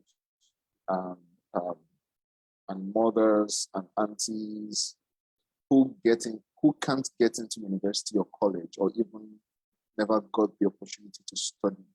But I'm not sure how to put this idea to paper. Okay, Bianca, there are two things to your question. It's a bit dicey, so I just hope I'm interpreting it properly. And Julia, if you're back in, please let me know. I can't wait. It's over. Okay, so Bianca, putting your idea to paper is not quite difficult. The way to put your idea to paper is to put it to paper. You already said it, right? So yeah, start by putting your idea to paper. You need to, if you want to, you can, there are two ways actually. You can get someone to do this for you, or you can do it by yourself. If you want to do it by yourself, then you have to put your idea to paper, like you said. And you have to do it badly enough until you get it right. So at first, your problem is not whether you are putting the right idea to paper or whether you are putting your paper together properly. What you should be looking at is just doing the task, okay? And if you do the task long enough, you are going to get it right. Someone I would listen to says that the problem with writers is not that there's writer's block, because writer's block does not exist. There's nothing like a creative block. There's nothing like, I don't know how to write this. I don't know how to create this. I don't know how to do this. That does not exist. What you are scared of is that you are going to create something that looks bad, something that is not presentable, something that is not nice. And that is exactly what you have to do. You have to create the ones that are not nice. You have to create the ones that are not presentable until you can create the ones that are presentable. Chances are, if you put it together or you put it to paper 100 times, you cannot necessarily, I doubt if you have 100 unpresentable ideas, okay? There is probably going to be one or two that are presentable out of your 100 ideas. And so if the problem, or what you think is the first step to starting your ECD training center, is organizing your idea, and you choose to do that by yourself, what you have to do is put your idea to paper. Pick a pen, pick a book, or open your notepad and start writing your idea. If you do it by yourself long enough, as many times as you need to, you will get it together, and you get it together in the most presentable way. And that's the first side. The second side is you can hire someone, right? Hire someone to help you write the business plan. If that's what you're talking about. Get someone to help you write the business plan. And Make in Nigeria, we've written tons of business plans. You can reach out to the community, info@makeinnigeria.com or info.makeinnigeria@gmail.com. I'm going to put that in the chat soon. And yeah, you can get people to write your business idea or to write your business plan for you, or to help you out, to flesh it out for you properly, right? There's also what's on your mind, which answers questions there every Wednesday, right? If you type this in, it's probably going to, I'm not saying he will, but chances are he will give you a rundown of how to put your idea together. right, and put it on paper. So you might just want to go to his DM and ask him, what are the steps to putting my ideas together? And if you get lucky, then your question will be picked, and he's going to do a complete analysis of that in his next teaching. So basically, like I said, if your choice is to do this by yourself, Bianca, all you have to do is write it as many times as possible, and then you will get a good one out of the many writings or out of the many comparisons. And I hope that helps you. Julia, are you back here now? Is Julia back here? Julia is not here yet. Okay. She's on Instagram. Okay. So, guys, just give it a bit of time. Julia is going to be back here. Again, if you have questions, please put them in the chat box, and Julia is going to answer them. And Bianca, I hope I've answered your question. Kindly type something in the chat box and let me know if you understand it clearly, or if you want more clarity on it. I mean, this is going on for the next 2-3 days. You can ask a question, or if there's a side that you did not get there, go ahead and ask a question. Okay? And there are resources on the internet. You could get business plan examples. You could see how people do this. Google is a school that is free for everyone. So if you check and you model many ideas long enough, you are going to get your own right. Okay? And that's okay, Julia, thank you and welcome back. You put me on the hot seat for the last 5 minutes. Okay, so I'm going to ask the question right now. And I hope you're good now. We can go ahead, right? Yes, we can go ahead and ask questions. All right, thank you so much. So someone says, in a business where you take a loan to get an equipment and resources ready for an ongoing contract, how do you overcome the risk of your client optioning out of the contract and leaving you on a debt? And I guess what this person is saying is, and this is Lamine, you already have a contract, and then you took the loan to execute the contract. So how do you mitigate the risks, or how do you deal with the chances that your client might say, hey, we're not doing anything, we don't want to work with you, and you have already taken a loan? How do you deal with that kind of situation? Okay, I guess like I said, you need to be very certain when you take up a loan for contracts or tenders. So in a case whereby perhaps we can say that we don't always have 100% certainty, but we need to separate the two. Your loan agreement has nothing to do with the client that you are servicing or what you are, the person that you are tendering for. But what you then need to do is that before you go into an agreement of credit, you need to assess the risk of whatever project it is that you're having. And as I said, that we need to try and focus credit more on things that require us to buy resources or purchase resources that will help enhance the business, the productivity of the business. So in a case whereby I am Julia, I've applied for credit somewhere else, I've taken the X amount of money that I needed, and now I've serviced my client, but my client has not paid me yet. I still need to make sure that I will be able to pay that loan back. So you don't overexpose your business. So if my business can afford, my business has an income of 5,000 rand a month, and I have 1,000 rand that I can dedicate towards repaying credit. I cannot now say, because I have somebody who's promised me 5,000 rand over, I will take the 6,000 rand installment.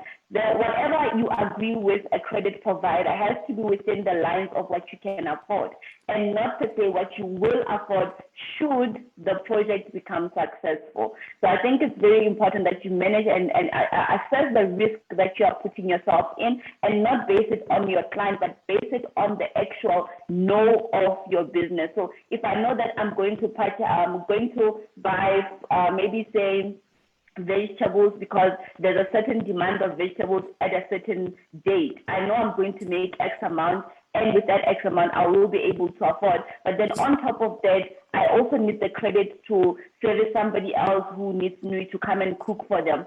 And now I'm not certain whether that person will cancel me 2 days or a day before I come and cook for them. So I have to make extra provisions within the reach of my business to say, should this person not be able to pay, my business is able to afford. Even as an individual, when you go and apply for credit, they don't look at you are using this credit to go and maybe give to your mother or give to your aunt, and your aunt is going to pay you back this money to settle the loan. The argument is always between you, the individual, and the lender. So you have to make sure that as an individual, as a business entity, you are able to repay back the loan, not based on the project that is going to pay you or the amount that the project is going to pay you back, but based on the fact that as a business you can afford, or as an individual you can afford to repay back that amount, not the business can afford to repay back the amount. Because when you try and make it about the business can try and afford back, some people are startups, some people don't have any money in their businesses. Now we are hoping that a person will pay me 10,000 rand by month end, and then I'll be able to pay Jonathan 3,000 rand. The person does not pay. Now you find yourself in a very tight and bad situation where there is a lot of pressure.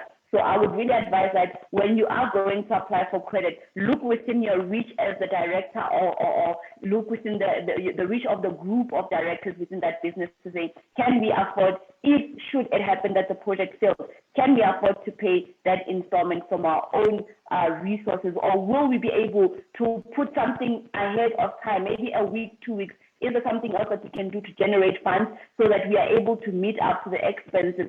In as much as credit is the same as having you need to pay rental for your offices, you don't say, I will wait and see if my business makes it so that I see if I can afford to pay rental. You make a plan proactively to say, every month I have this sort of expenses. So when you get credit, you include it as part of your expenses to say, I have this 1,000 rand installment that I now need to pay, plus the electricity bill, plus the water bill, plus the workers. Can the business be able, can I as the owner be able to afford to repay this amount? If a project does not pay, then you know that you have settled that matter. Now you are focusing on whatever grievance that is arising between you and the person that was supposed to pay you out. I hope I answered that question properly. If not, the person can just maybe indicate that, no, I still feel the answer is not very relevant to my situation. Yeah, thank you. I think you did justice to it. And yes, Lamine, if you want more clarity on that, please indicate. Let's know that you want more clarity. And let me just echo or summarize your answer. And what Julia is saying essentially is that you don't take a loan just because you have a contract. You take a loan based on the strength of your business and what you are able to produce. And even though you have a contract, it's okay to factor that, but you might also want to. But it's more important that you take the loan based on the strength of your business and what you are able to do to pay back, if or whether or not the contract is there. Okay, so thank you, Julia, for that. If you have more questions, we can take another question the next 1 to 2 minutes, and then we are just going to go on a short break, and we'll be back for our panel session. A panel session is going to be very involving, very interactive, and I think you want to be here. Our panel session is coming up in the next 5 minutes. So if there are no other questions, just stay tuned, stay here. We're going to take a short break, maybe show you 1 or 2 videos, and then we'll be back to take the panel session. Thank you. And thank you, Julia, for being here. This has been an amazing session. I enjoyed it. I think it was really great. And I think that we have learned a lot, especially when it comes to credit and business. So thank you so much for being here. We appreciate it. There's no better way we would have started this conference. So thank you, everyone, for tuning in. Don't go, just hang around. We're coming back in the next 5 minutes to have our panel session. All right? Thank you, and thank you so much.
we need to get back to doing it. And so I started.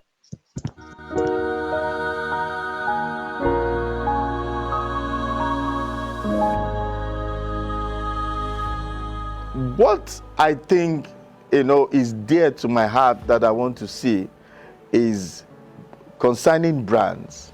If they call HP, you will say is an American. Is an American brand. Call most of the brands that we know. They will tell you American brands. I want us to have a Nigerian brand, an African brand. When they call that your brand, even if he has a local name, people will know what it means. They will recognize what it means, that name, and say it's from Nigeria. This is what I want us to do. This is how I want us to be, how I want us to think. Because we have many things that the world is looking for. In 2017, I had this Jamaican American lady come and speak at one of my conferences. And so she came, and somebody told her about the black soap. We here in Nigeria, we don't use black soap. We rather use foreign soap. She comes here, she collects this black soap, takes it to the US, and she sells a small bottle for close to $200. We have 100 business ideas that we generated in the Niger Delta of Nigeria that when you develop, you can send it out of the shores of Nigeria and be earning in foreign currency. So these are things that can become known brands. They might be small, but someone can approach you and say, let us bring in $100 million into this and grow it. This is what I'm looking for. This is what we preach. So prepare your business as if tomorrow somebody is going to approach you.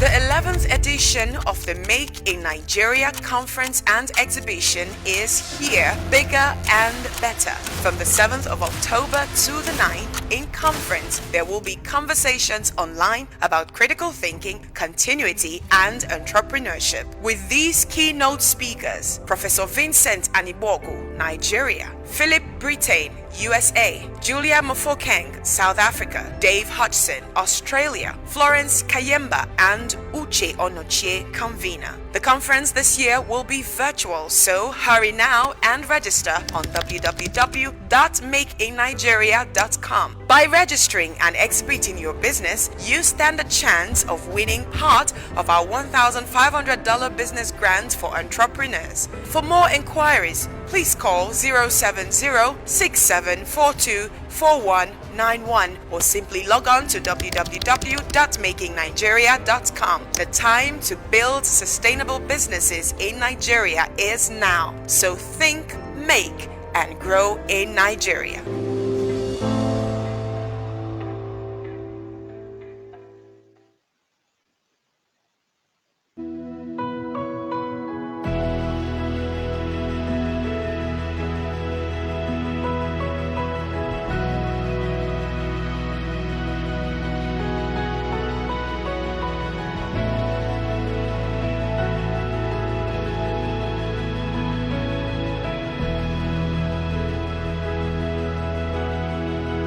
You still heal the sick. You still raise the dead. You still do amazing things. Not your way, not your way. You still hear our prayers. You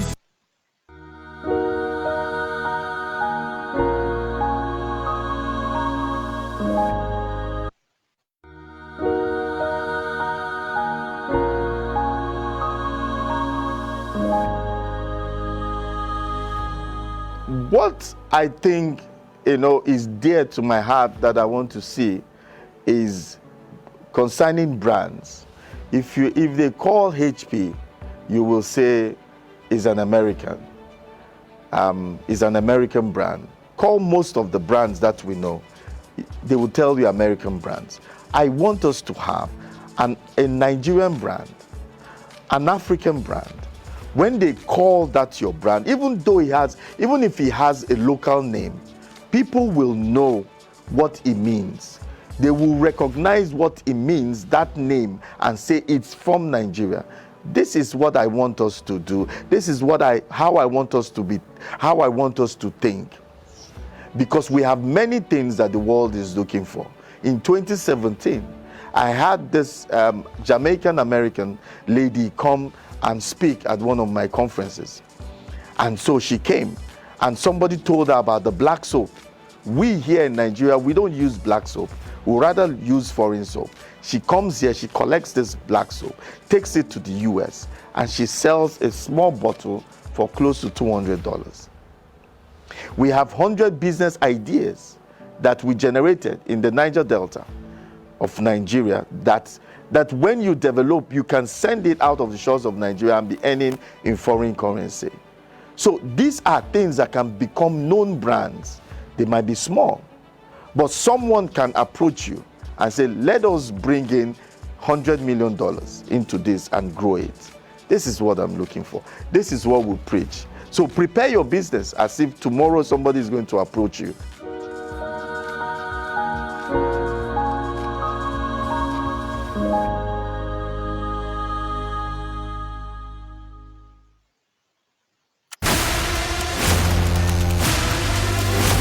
The 11th edition of the Make in Nigeria Conference and Exhibition is here, bigger and better. From the 7th of October to the 9th, in conference, there will be conversations online about critical thinking, continuity, and entrepreneurship. With these keynote speakers, Professor Vincent Anibogu, Nigeria; Philip Britain, USA; Julia Mofokeng, South Africa; Dave Hodgson, Australia; Florence Kayemba, and Uche Onochie, convener. The conference this year will be virtual, so hurry now and register on www.makeinnigeria.com. By registering and exhibiting your business, you stand a chance of winning part of our $1,500 business grant for entrepreneurs. For more inquiries, please call 070-6742-4191 or simply log on to www.makingnigeria.com. The time to build sustainable businesses in Nigeria is now. So think, make, and grow in Nigeria.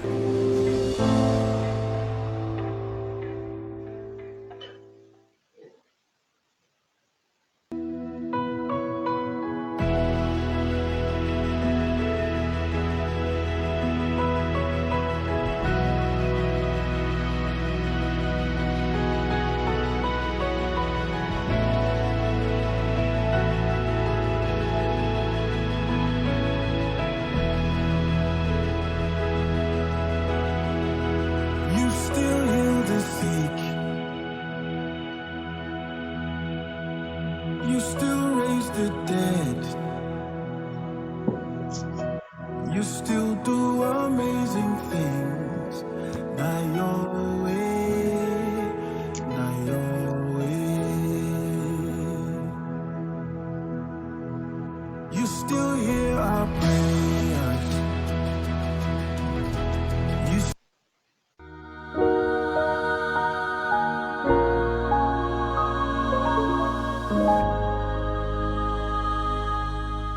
When I became a believer in church and it came to giving, I see that people were, sometimes to give offering, you see people leaving the church. And I was wondering, as in, why are we, if we are committed to this thing, why don't we put our resources? In modern times, your resources is your life. It's your life. I don't have cattle, I don't have all those things, but I have investments that are intangible. So I started wondering, how can I help those people that are afraid of funds?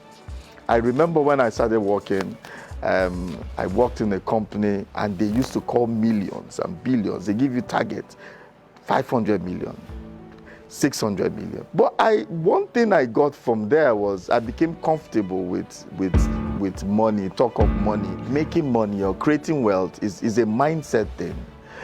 So I now realize that, okay, it's a mindset thing. I have to prep myself for it.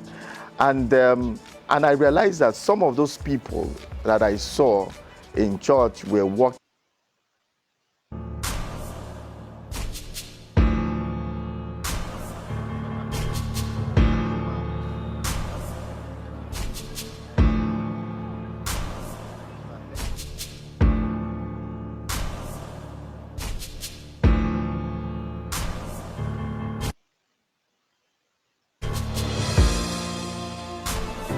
Yeah.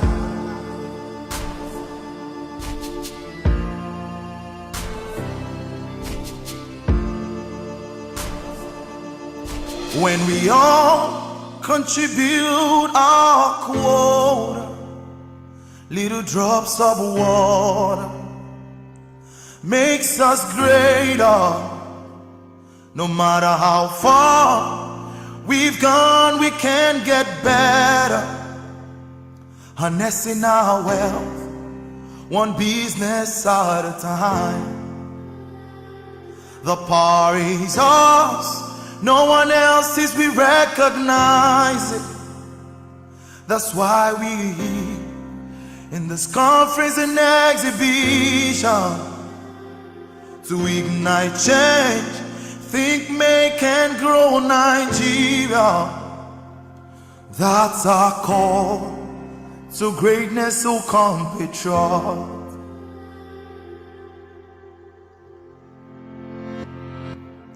When we all contribute our quota, little drops of water makes us greater.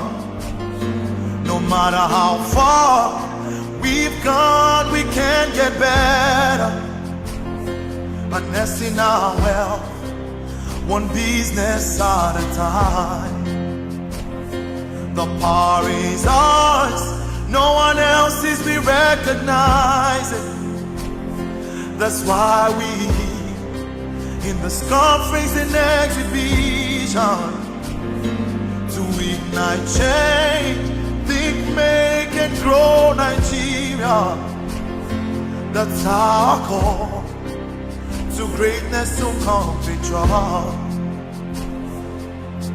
Only we can make Nigeria great. No one else can change our nation's fate. When we're making Nigeria, we make Nigeria. Only we can make Nigeria great. No one else can change our nation's fate. We're making Nigeria, we make Nigeria.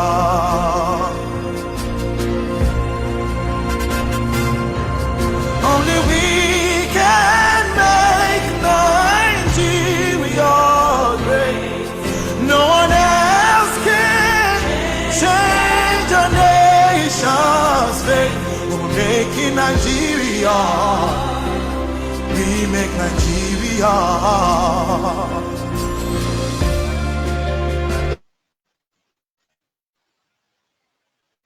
All right, everybody, welcome back. Yeah, and I hope you enjoyed the break. So I'm going to give everyone like a minute or two to get back on the program.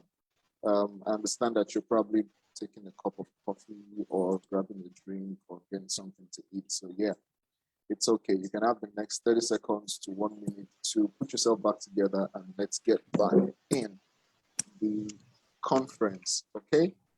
So if you're back in, just wave. There's a wave icon there on Zoom. And if you know how to use it, just tap it. And let me know that you're back here and you are listening and paying attention to the conference. Okay, thank you, Grace. Thank you. I see that you're back.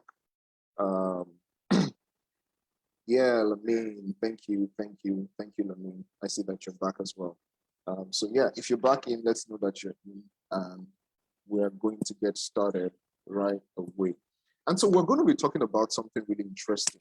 and it is securing partnerships and investments for your business. And this is important.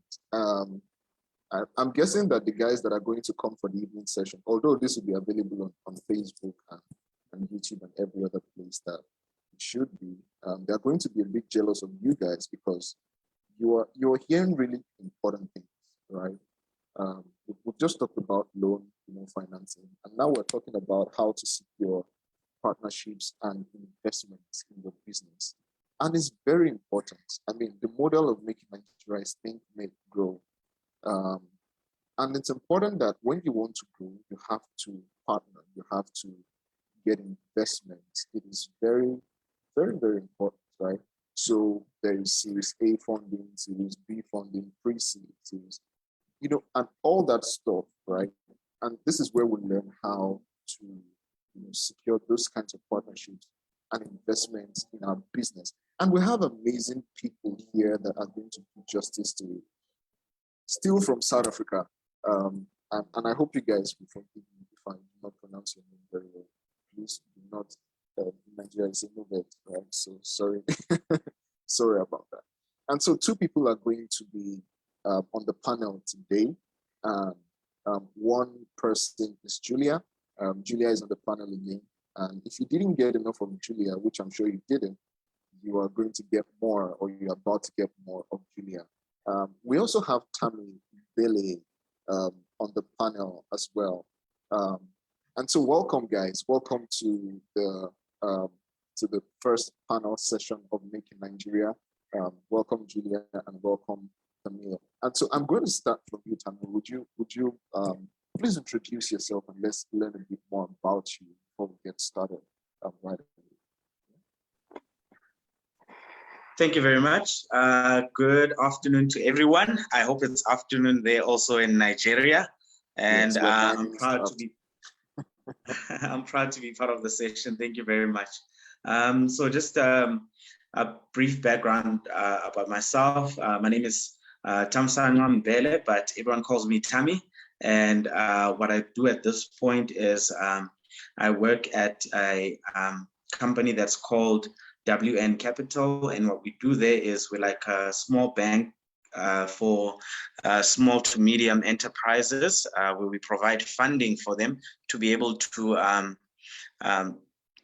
grow their businesses and to help startups also to get somewhere. So it's befitting that we are actually talking about how to secure partnerships, because we have partnered up with the National Youth Organization here in South Africa, where we help entrepreneurs and startups to actually gain funding and also help them with their business modeling, financial modeling, and all that.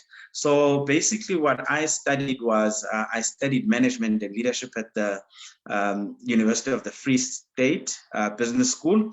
And now at this point, I'm completing my postgraduate diploma in business administration. So business management and leadership are basically my passions, and I'm actually excited to be part of Making Africa, and I hope I add value.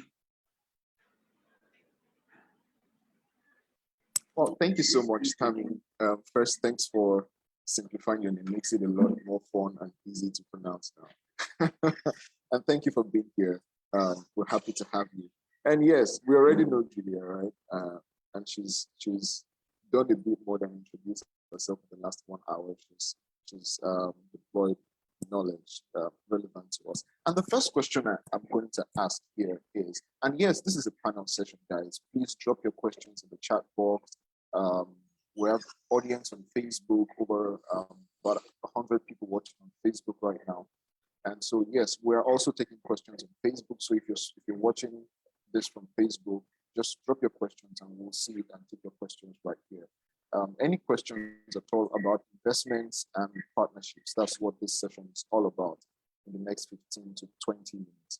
Okay, so just ask us any question and we are going to take your questions. So type them in the chat box.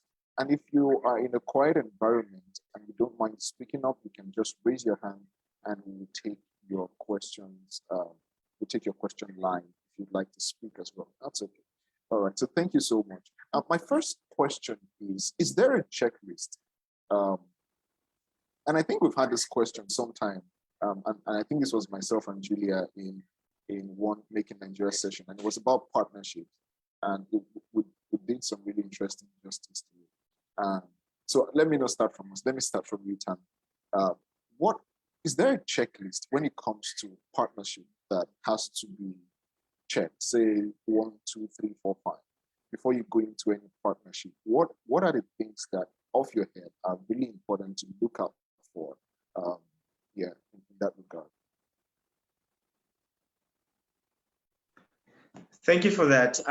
So in terms of a checklist, I think that there should be, and because of when you think about partnerships, it's the same thing as when you are looking, say, for a spouse.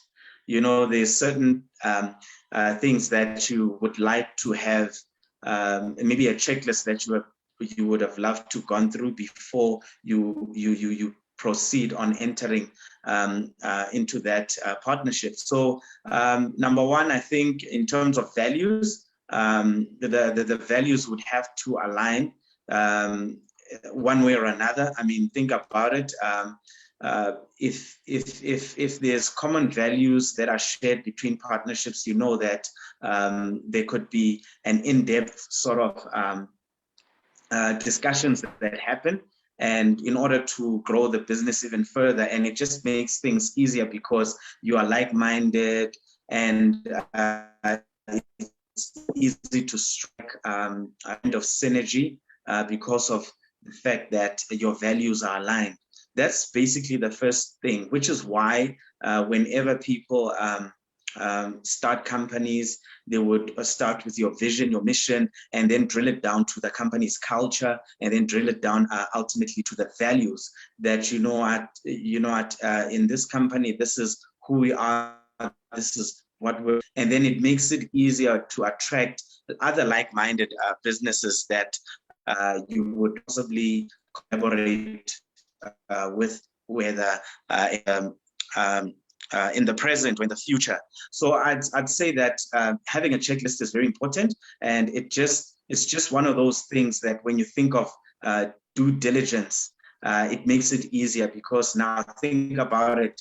If let's say there's a company, it looks good on the outside, but then they don't value transparency, you know, and then your value as a company, you might find that you value transparency, and then you go and you partner up with this company in as much as you would like to try and change things when you are when you've actually, let's say, merged with that company, you realize that our values are actually how can I put it, they're actually not aligned, and it doesn't even serve a purpose for us merging as companies. You know, it actually reminds me of a scripture in the Bible that says, do not be unequally yoked.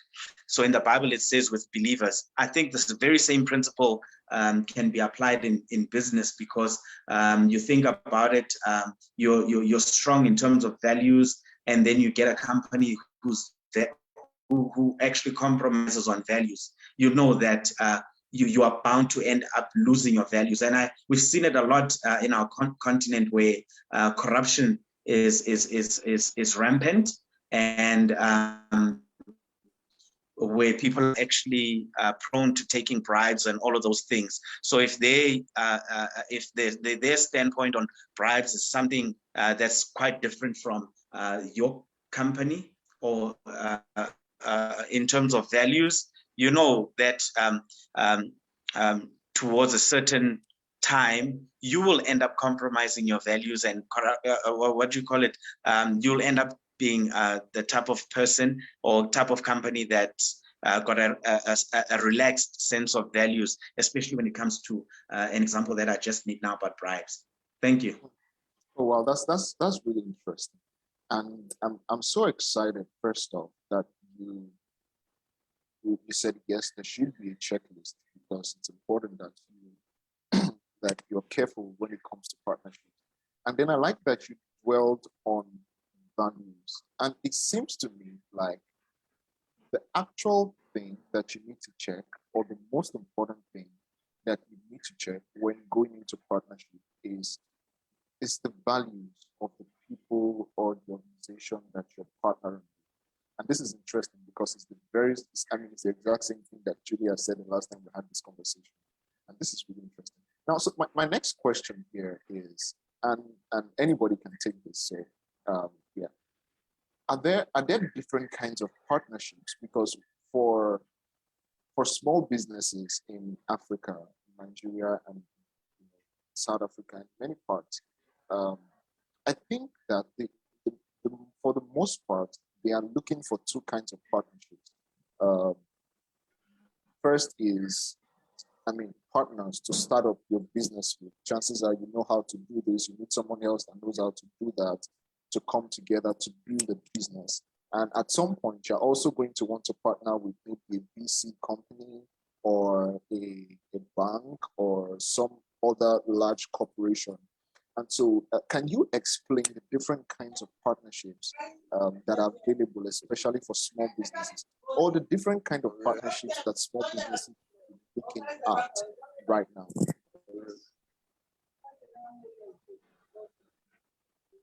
Okay, is that question for me or is it also Julia? Okay, so let me take this one. Okay. Yeah, Julia.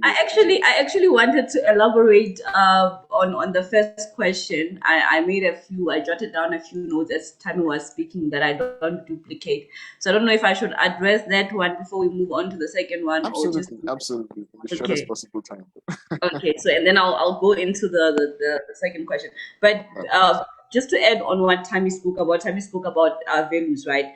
And then as part of values, I think also the spending habits of a person also comes into play. And when I speak spending habits, there are people who believe that, like, for example, in Jonathan, I have no plan to spend profits on myself or to pay myself with the profits in the first 5 years of the company. So if I am partnering with somebody, I should reach consensus with that person to say, in this company, we are using our profits to regenerate as capital. Therefore, we're not going to have any end year share of profits and whatnot. So part of the value discussion should not just be about, as people, what do we believe in, but what are our spending habits Did I come into can you please mute your mic? Angie, can you please I'm trying to mute okay. Ezra, please make sure you move to quiet environment and mute you also mute. 3 nights down with the man.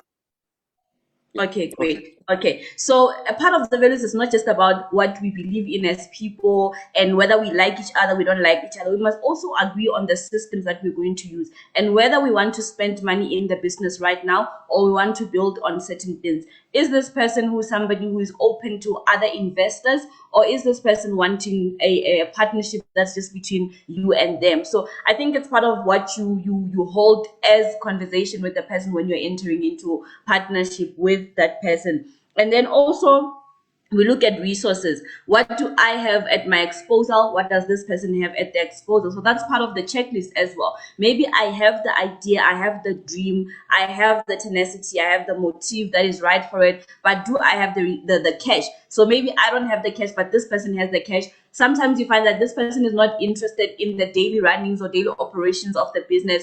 They want to invest the money and then they want to get a payout at a certain period or after a certain time. So that's where you look at that as well. The kind of person that I want in my business. Do I want somebody who's going to require me to give them feedback every month, or do I need somebody who's going to help me, hold me accountable? Because sometimes we are running our businesses, we're not so accountable. We're spending cash here and there on unnecessary things and we become unproductive. Do I will need somebody to come in as a partner because I need somebody to hold me accountable?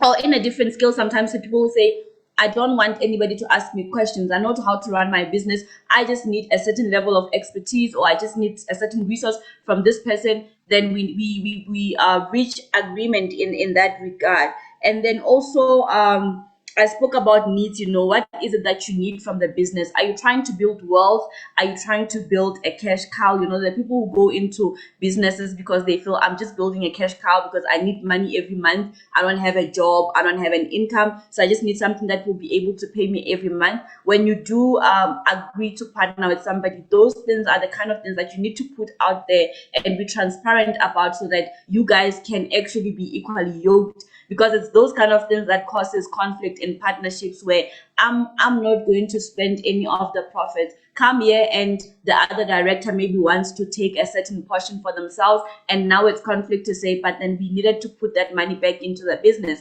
Or we didn't say that I don't want to be asked any questions. You come with an expectation that nobody will ask me questions, and then you find that your business partner is asking you questions. Why did you buy a pen? Did we need that paper? Did you really need to pay this much for that event? And now it's causing unnecessary conflict, and this person is already a part of the business. So a very intense discussion around what you believe, what you need, what you want, where you are at as a person. I think it's very necessary before entering into any form of partnership, whether it's formal or informal. I hope I added value to that question. Now, the second question is, Banji, you're asking about the types of partnerships that we get in business. So you find that there's people who don't really want people on their papers, the documents of registration. They want to. I think part of the house rules should have been that we are going to fine you 1 million naira for making noise and disturbing other people. We could have been rich by now just from one person. So, your question is on partnership, and I just think that a partnership does not need to be boxed in terms of its formal.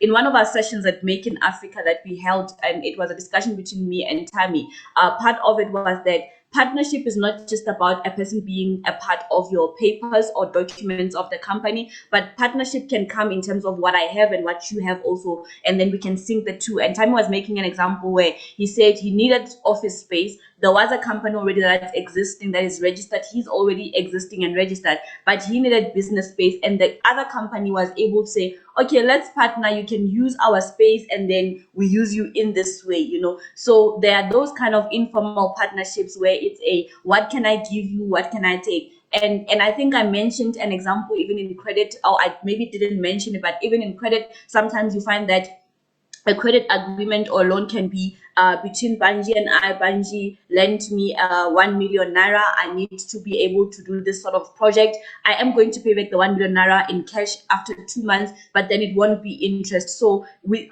for us to override the interest, we can then agree that I will take your newspapers and put them with my clients, because I have 100 clients that you need access to. So it's not always about having somebody as part of the director in your company, but then it's also about learning how to associate with people and exchange skills and services so that you can actually be more productive in your company. And then there's formal partnership, where you find that people want to come into the business, they want 50-50 share, or I want 30%, 70% type of share, and we have those kind of things. We have a partnership of investors where even in Yonafin, we are open to investors, so people can come in and partner with us in a sense of, I'm coming in to put 1 million, and then I'm expecting to get a profit of this much at the end of the year, but I am continuously reinvesting into your business.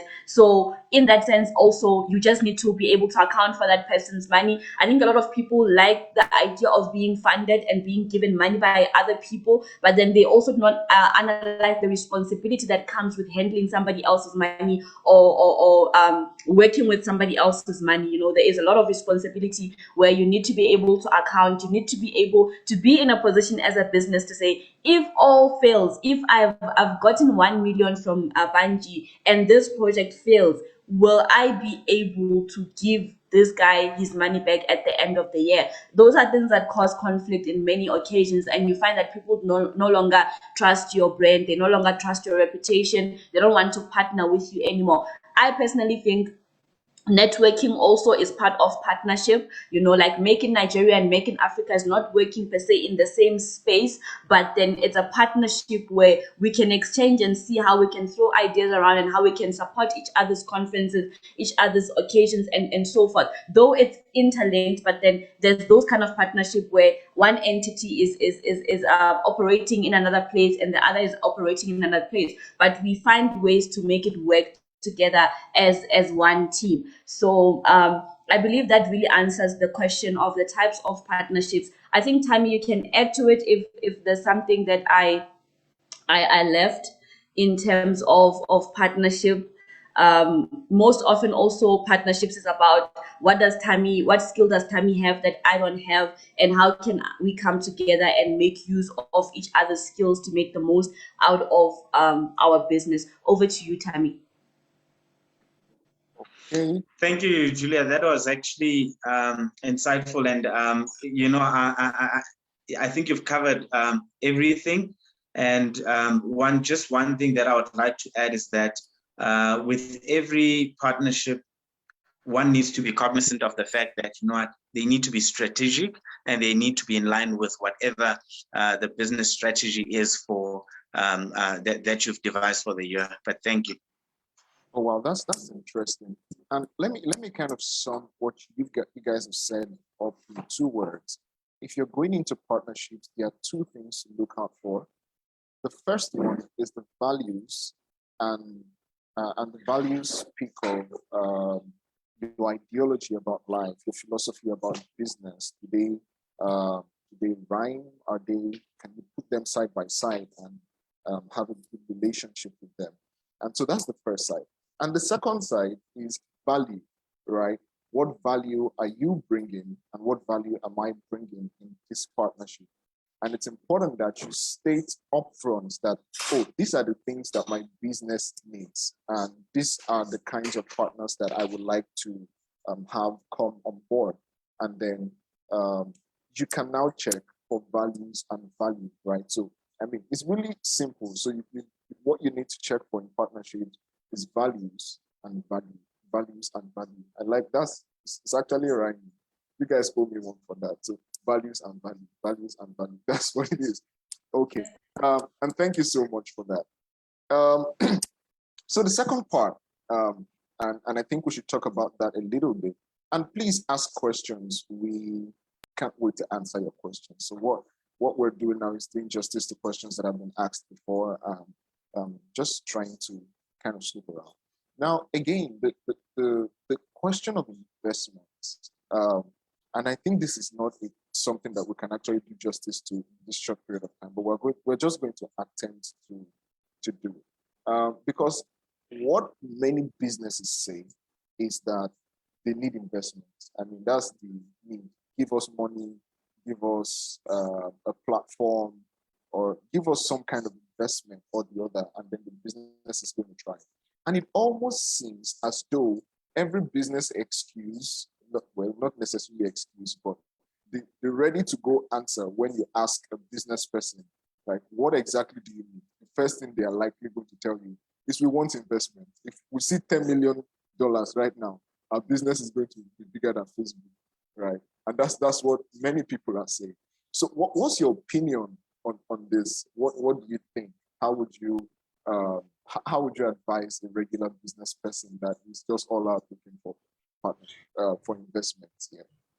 Yeah, it's actually so funny. It's so true. Actually, what do you need? You know what? I need investment. I need your money in my business.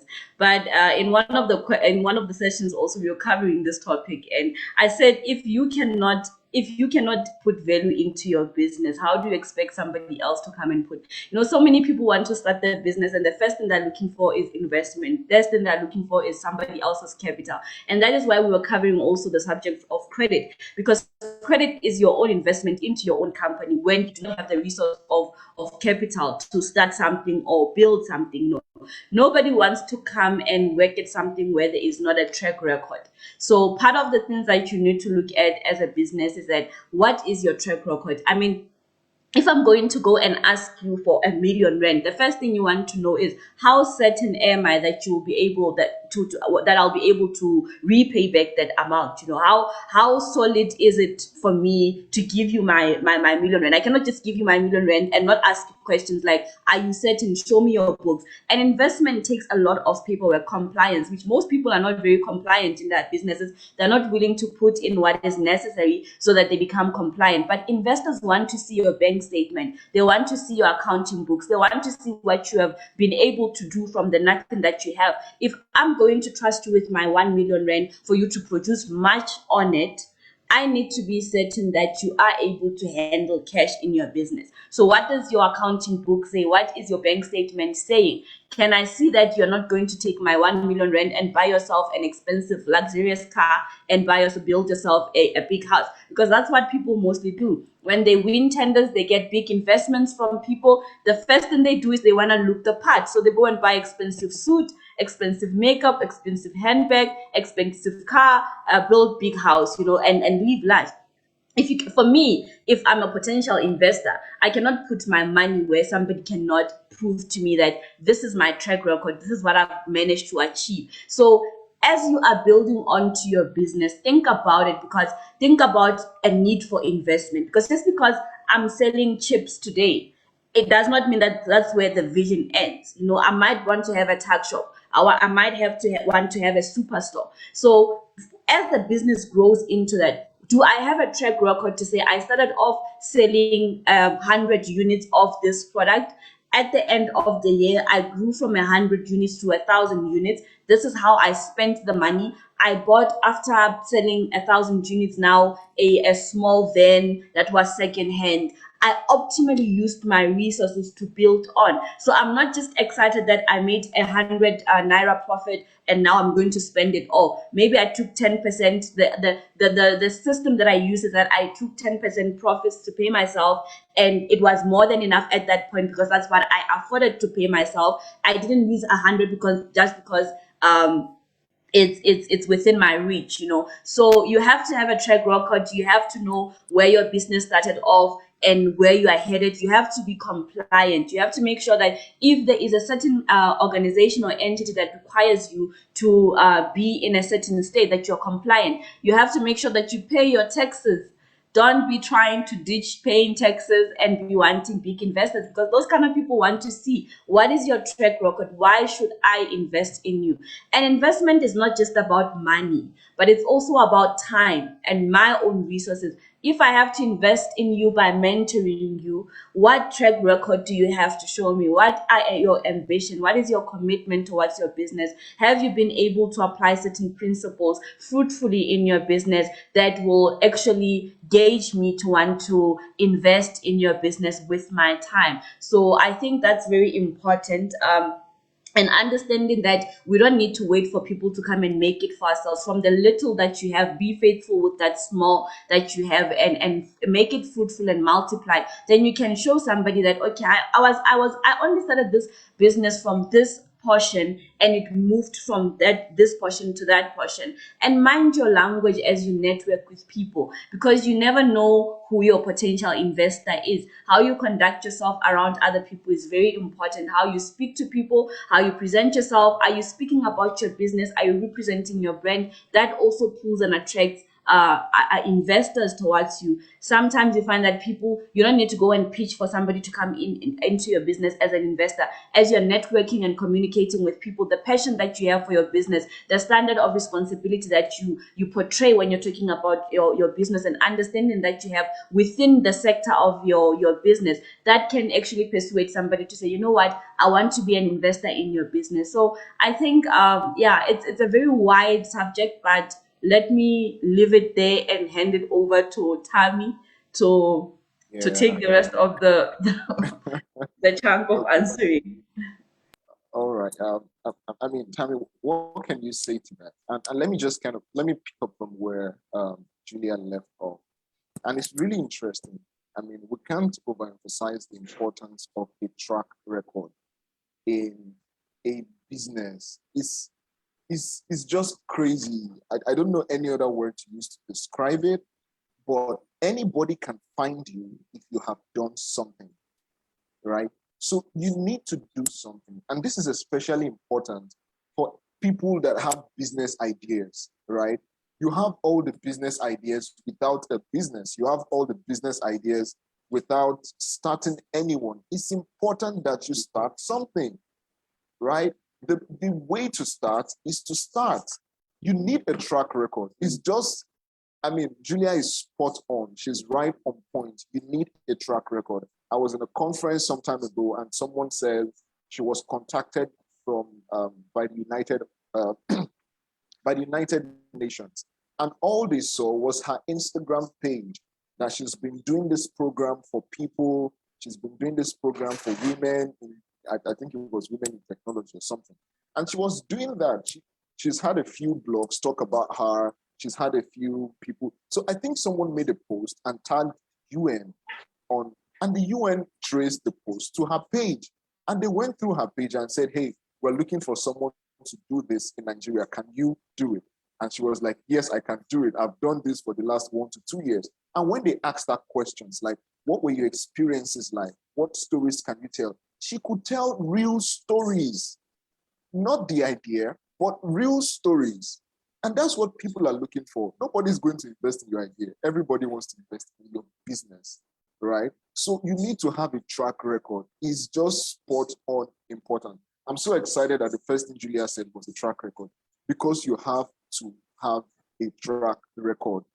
Start writing, start singing, start making chin-chin, start doing your business. Just start doing it. And another thing to note is that you cannot make something that does not exist better. For you to make it better, it has to exist, right? And so you need to birth it, you need to create it, and then you can keep iterating and you continue making it better.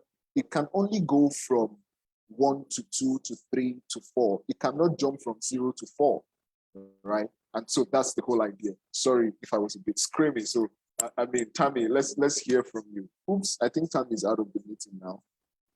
It's having a bit of a network issue. Okay. Anyways, Tammy's going to come back and he's going to share his ideas about this. Now, Julia, let me ask this. So and this is about my last question before we end this session. I mean, the last thing we're going to talk about is, so for businesses, aside having a track record, and I know you mentioned keeping your books together. Okay, Tammy's back. Okay, good. So I know you mentioned keeping your books together. It's important that you don't just have a track record of activities, but you have a track record of documentation, right? Your documentation is also important. How did you do this? What were the results you got from it? What are your accounting books like? What are your stock? And you just need to document all the books that are relevant in your business. And please, when you're documenting, document according to international standards, right? So that it is relevant in whichever country or part of the world that we are making the demand for your product, your services, and whatever. And so, Tammy, what would you like to say to this conversation? You're back now. Thank you for that, Avanji. My apologies. I had to switch networks because that other network was starting to fail me.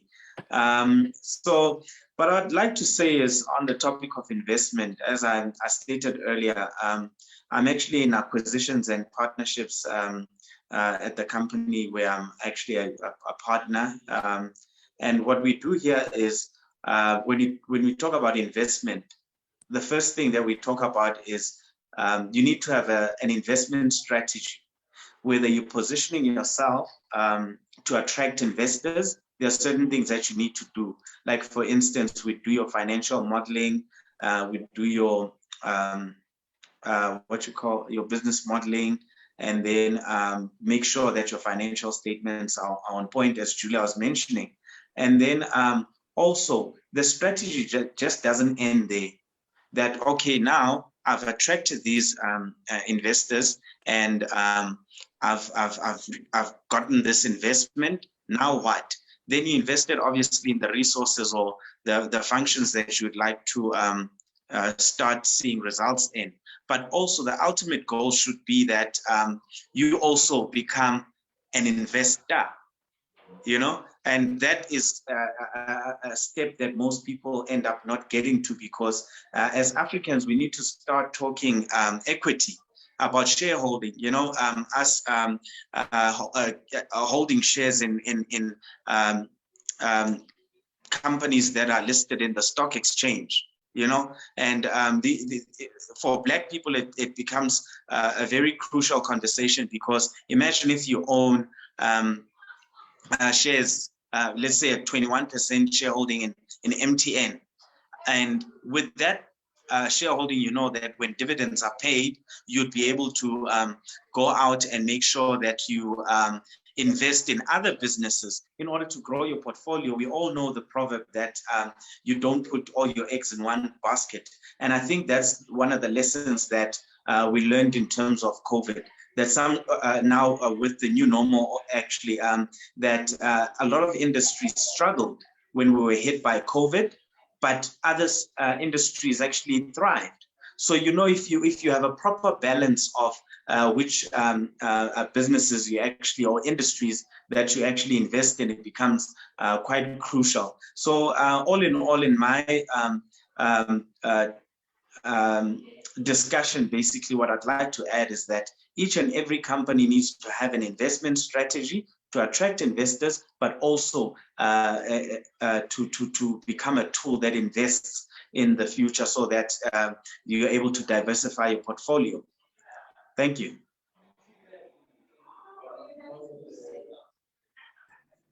Thanks, Tammy. It looks like Banji is gone a bit. But I really want to maybe also just add on what you said. I think it's incredible, and I think it's something that we don't really have our minds open to, in terms of saying, yes, I want somebody to come and invest in my business, but how open am I to also go and invest in somebody else's business?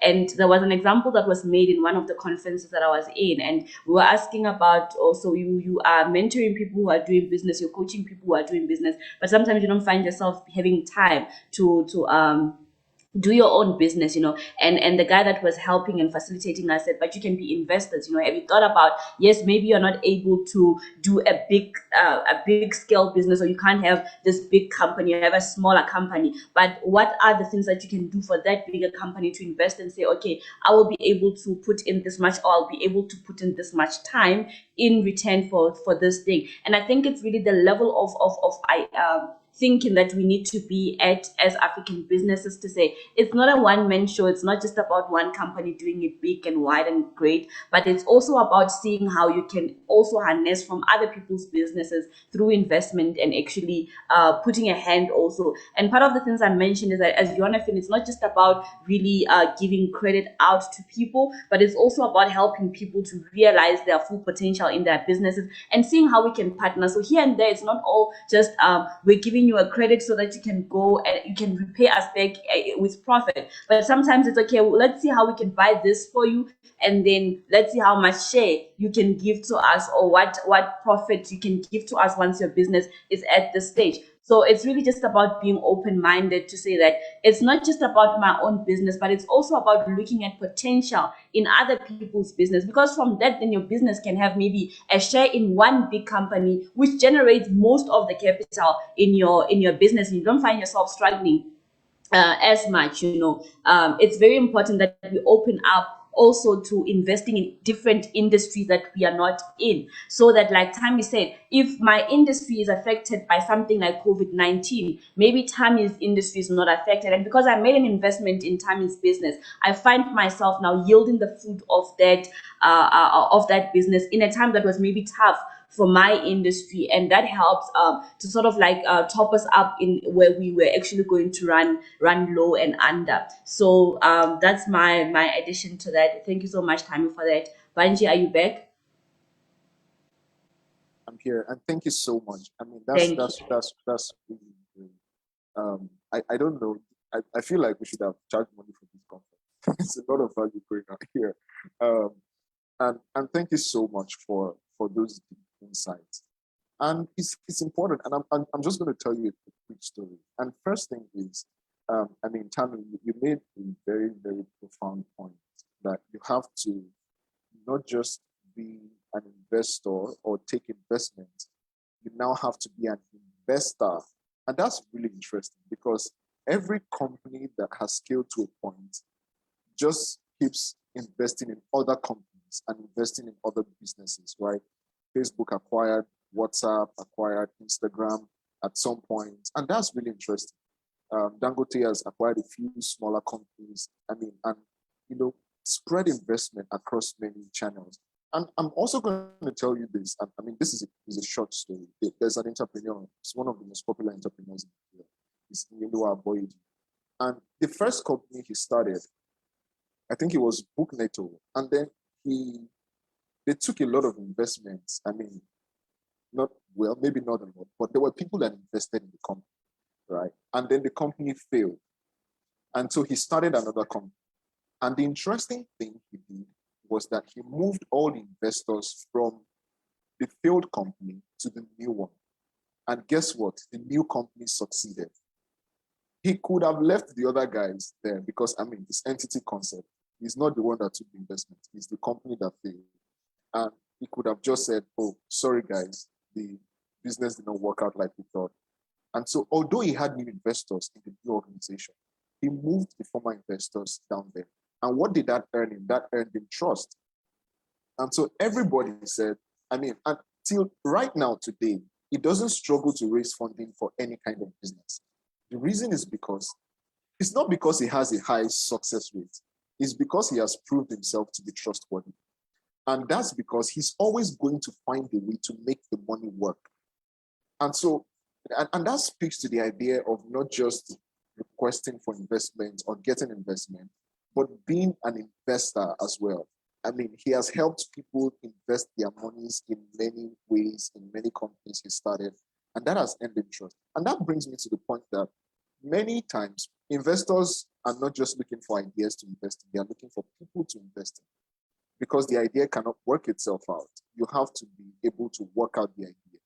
And so they are going to look for your competence, I mean, your ability to run the idea, your ability to execute the idea, the team that you have put in place to run the idea. Matter of fact, that's what gives people trust enough to invest in the business. I mean, because my space is social media, Facebook is social media, Twitter is social media.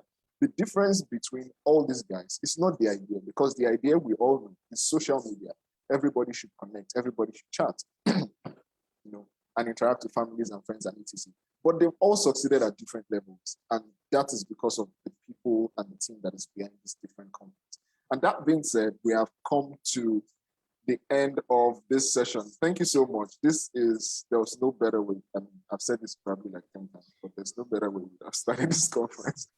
I mean, thank you, Julia. Thank you, Tammy. We've had so much fun and we have learned a lot. I mean, remember I said pay attention. And if you're paying attention, I'm sure that you've also learned a lot from this. Thank you. Thank you very much. Thank you very much. Wow. Thank you so very much, Avanji. Thank you so much. Making Africa. Making Nigeria. Okay. Well, we'll all be learning about making Africa as well shortly. And so thank you so much, everyone, for being here. Yes. Special thanks to Tammy and Julia for this. You know why I'm saying making Africa? Yeah. Because we had the discussion that every country in Africa is going to be a part of this. It won't just be Nigeria. So it's yeah. And that's profound. That's really interesting. Thank you so much, Tammy, for mentioning that. Thank you. I feel the energy. I feel the energy in the room. I'm seeing a few messages. Guys, please don't send it privately to make it Nigeria. I can see a few messages privately, but I mean, send it that every other person also see as well. And thank you so much. There's actually a clap icon on your Zoom. If you don't mind, you can just hit it and let's know that you're following as well. Okay, so thank you. And we've come to the end of the first session. The next session is at 6 p.m. and we're going to be having another speaker and it's going to be really interesting. We're also going to have a live chat. We're going to have a talk show, similar to what we just had with Joshua Triumphant and possibly one more person. And it's going to be really interesting. I think we're having a keynote session by Philip Britain later this evening. Don't go anywhere. We're going to, if you've not added this to your Google Calendar, you've gotten emails, just go to the emails that you got. you see an add to calendar button. So just add it to your calendar so that it can remind you when the next session is coming. We're having this at 9 a.m., 10 a.m. every morning, and 6 p.m. in the evening, up until Saturday. Okay, so thank you so much for being here. And I'm going to let our convener, Uchennachi, just wrap this up. And yes, we'll be done with this session. And yes, if you paid for exhibition, I'm sure you guys have been seeing a few adverts, and it's going on all our social media channels. It's going on Facebook, on Instagram, on Twitter, everywhere. Please send us your videos so that we can promote them. We're already promoting MCI shoes, and I'm sure he's probably getting a few clients, and people are taking down his number right now. So we're also going to keep promoting you if you paid for exhibition. The promotion is ongoing on all our social media channels and right here in the meeting. So if you paid for exhibition, we've sent you emails, kindly reply those emails and send your videos so that we can show it to the world. And yeah, we can just we can move on from there. Thank you so much. And I'm going to let Uchennachi wrap up the meeting. All right, guys. Awesome meeting today. Julia, wow, it was a bang out here. You started with a big bang, Julia.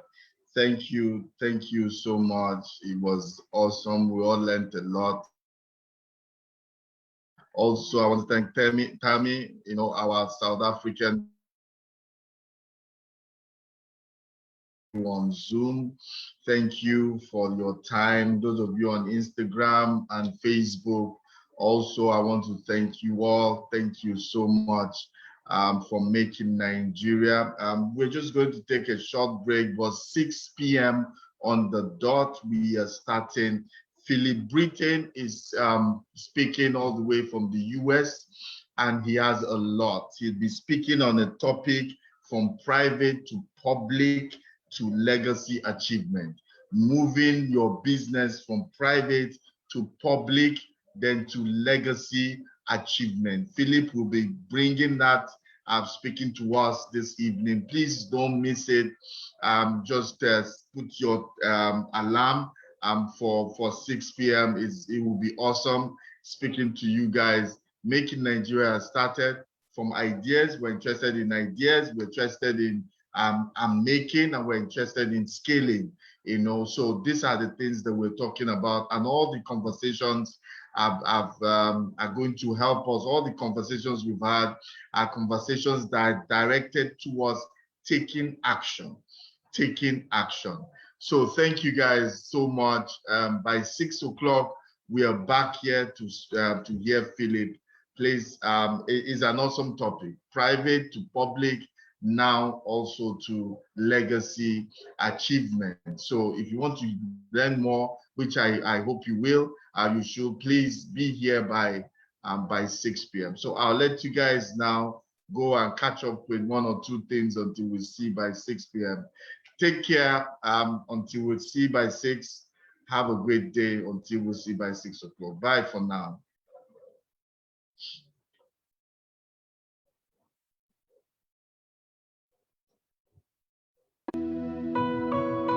Guys, welcome everyone. Welcome guys. Daniel,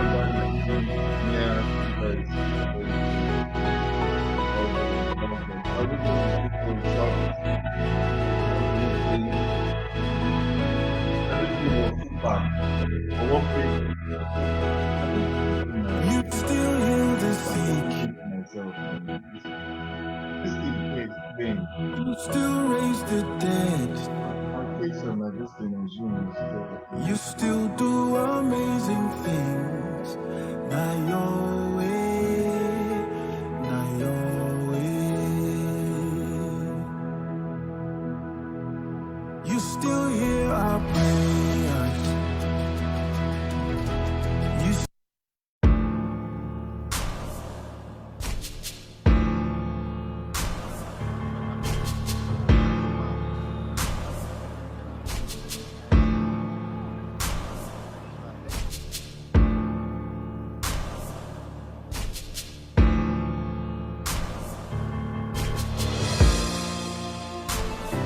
yeah.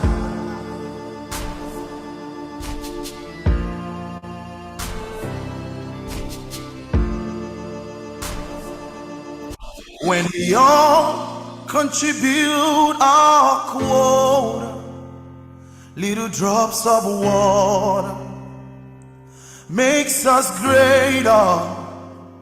No matter how far we've gone, we can get better. Harnessing our wealth, one business at a time. The power is ours, no one else's, we recognize it. That's why we in this conference and exhibition to ignite change, think, make and grow Nigeria. That's our call to greatness, so come patriot.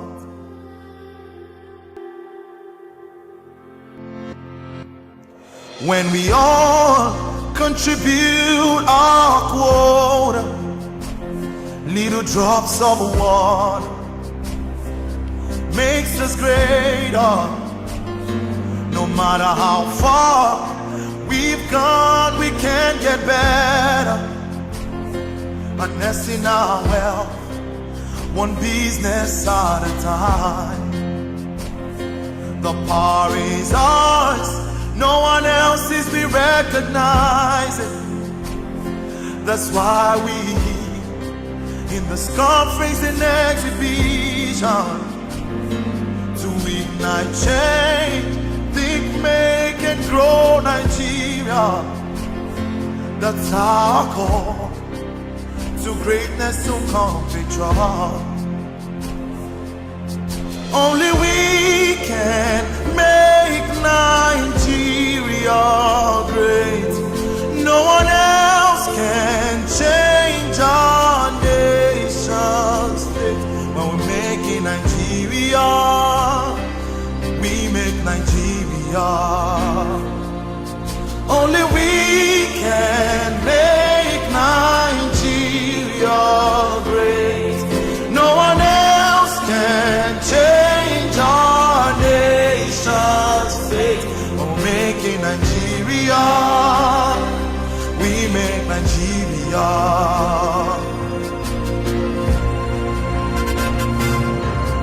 Only we can make Nigeria great. No one else can change our nation's fate. We're making Nigeria, we make Nigeria.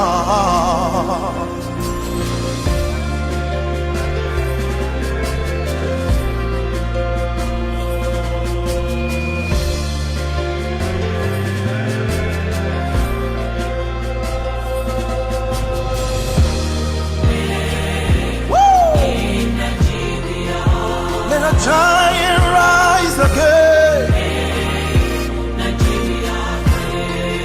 Let Nigeria stand up. Think, make and grow Nigeria. Hey, one business at a time, we change Nigeria.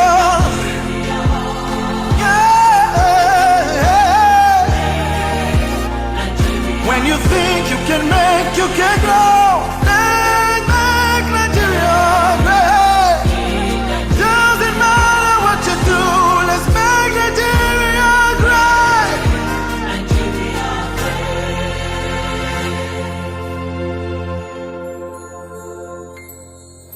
Only we can make Nigeria great.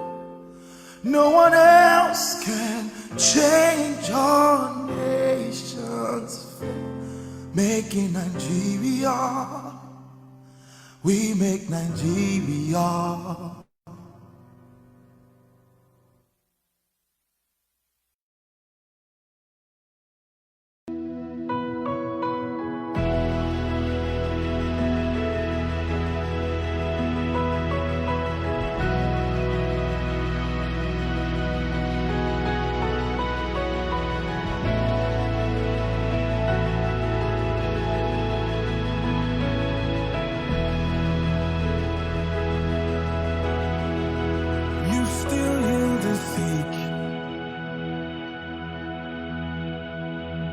still raise the dead.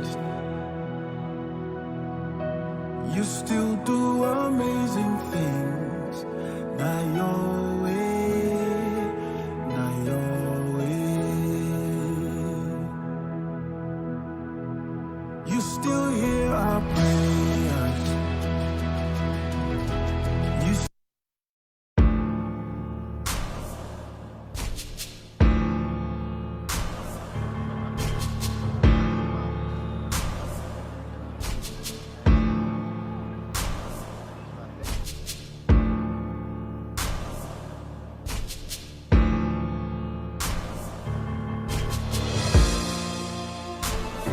yeah.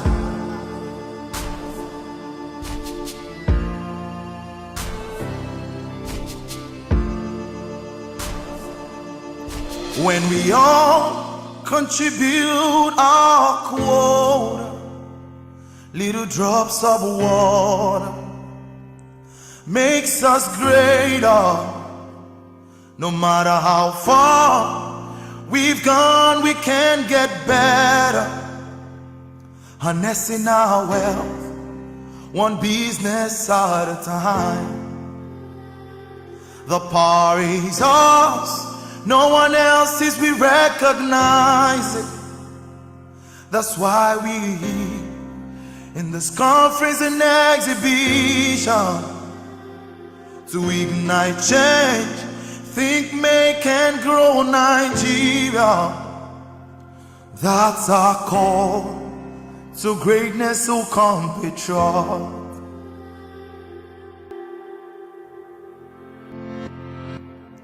When we all contribute our quota, little drops of water makes us greater.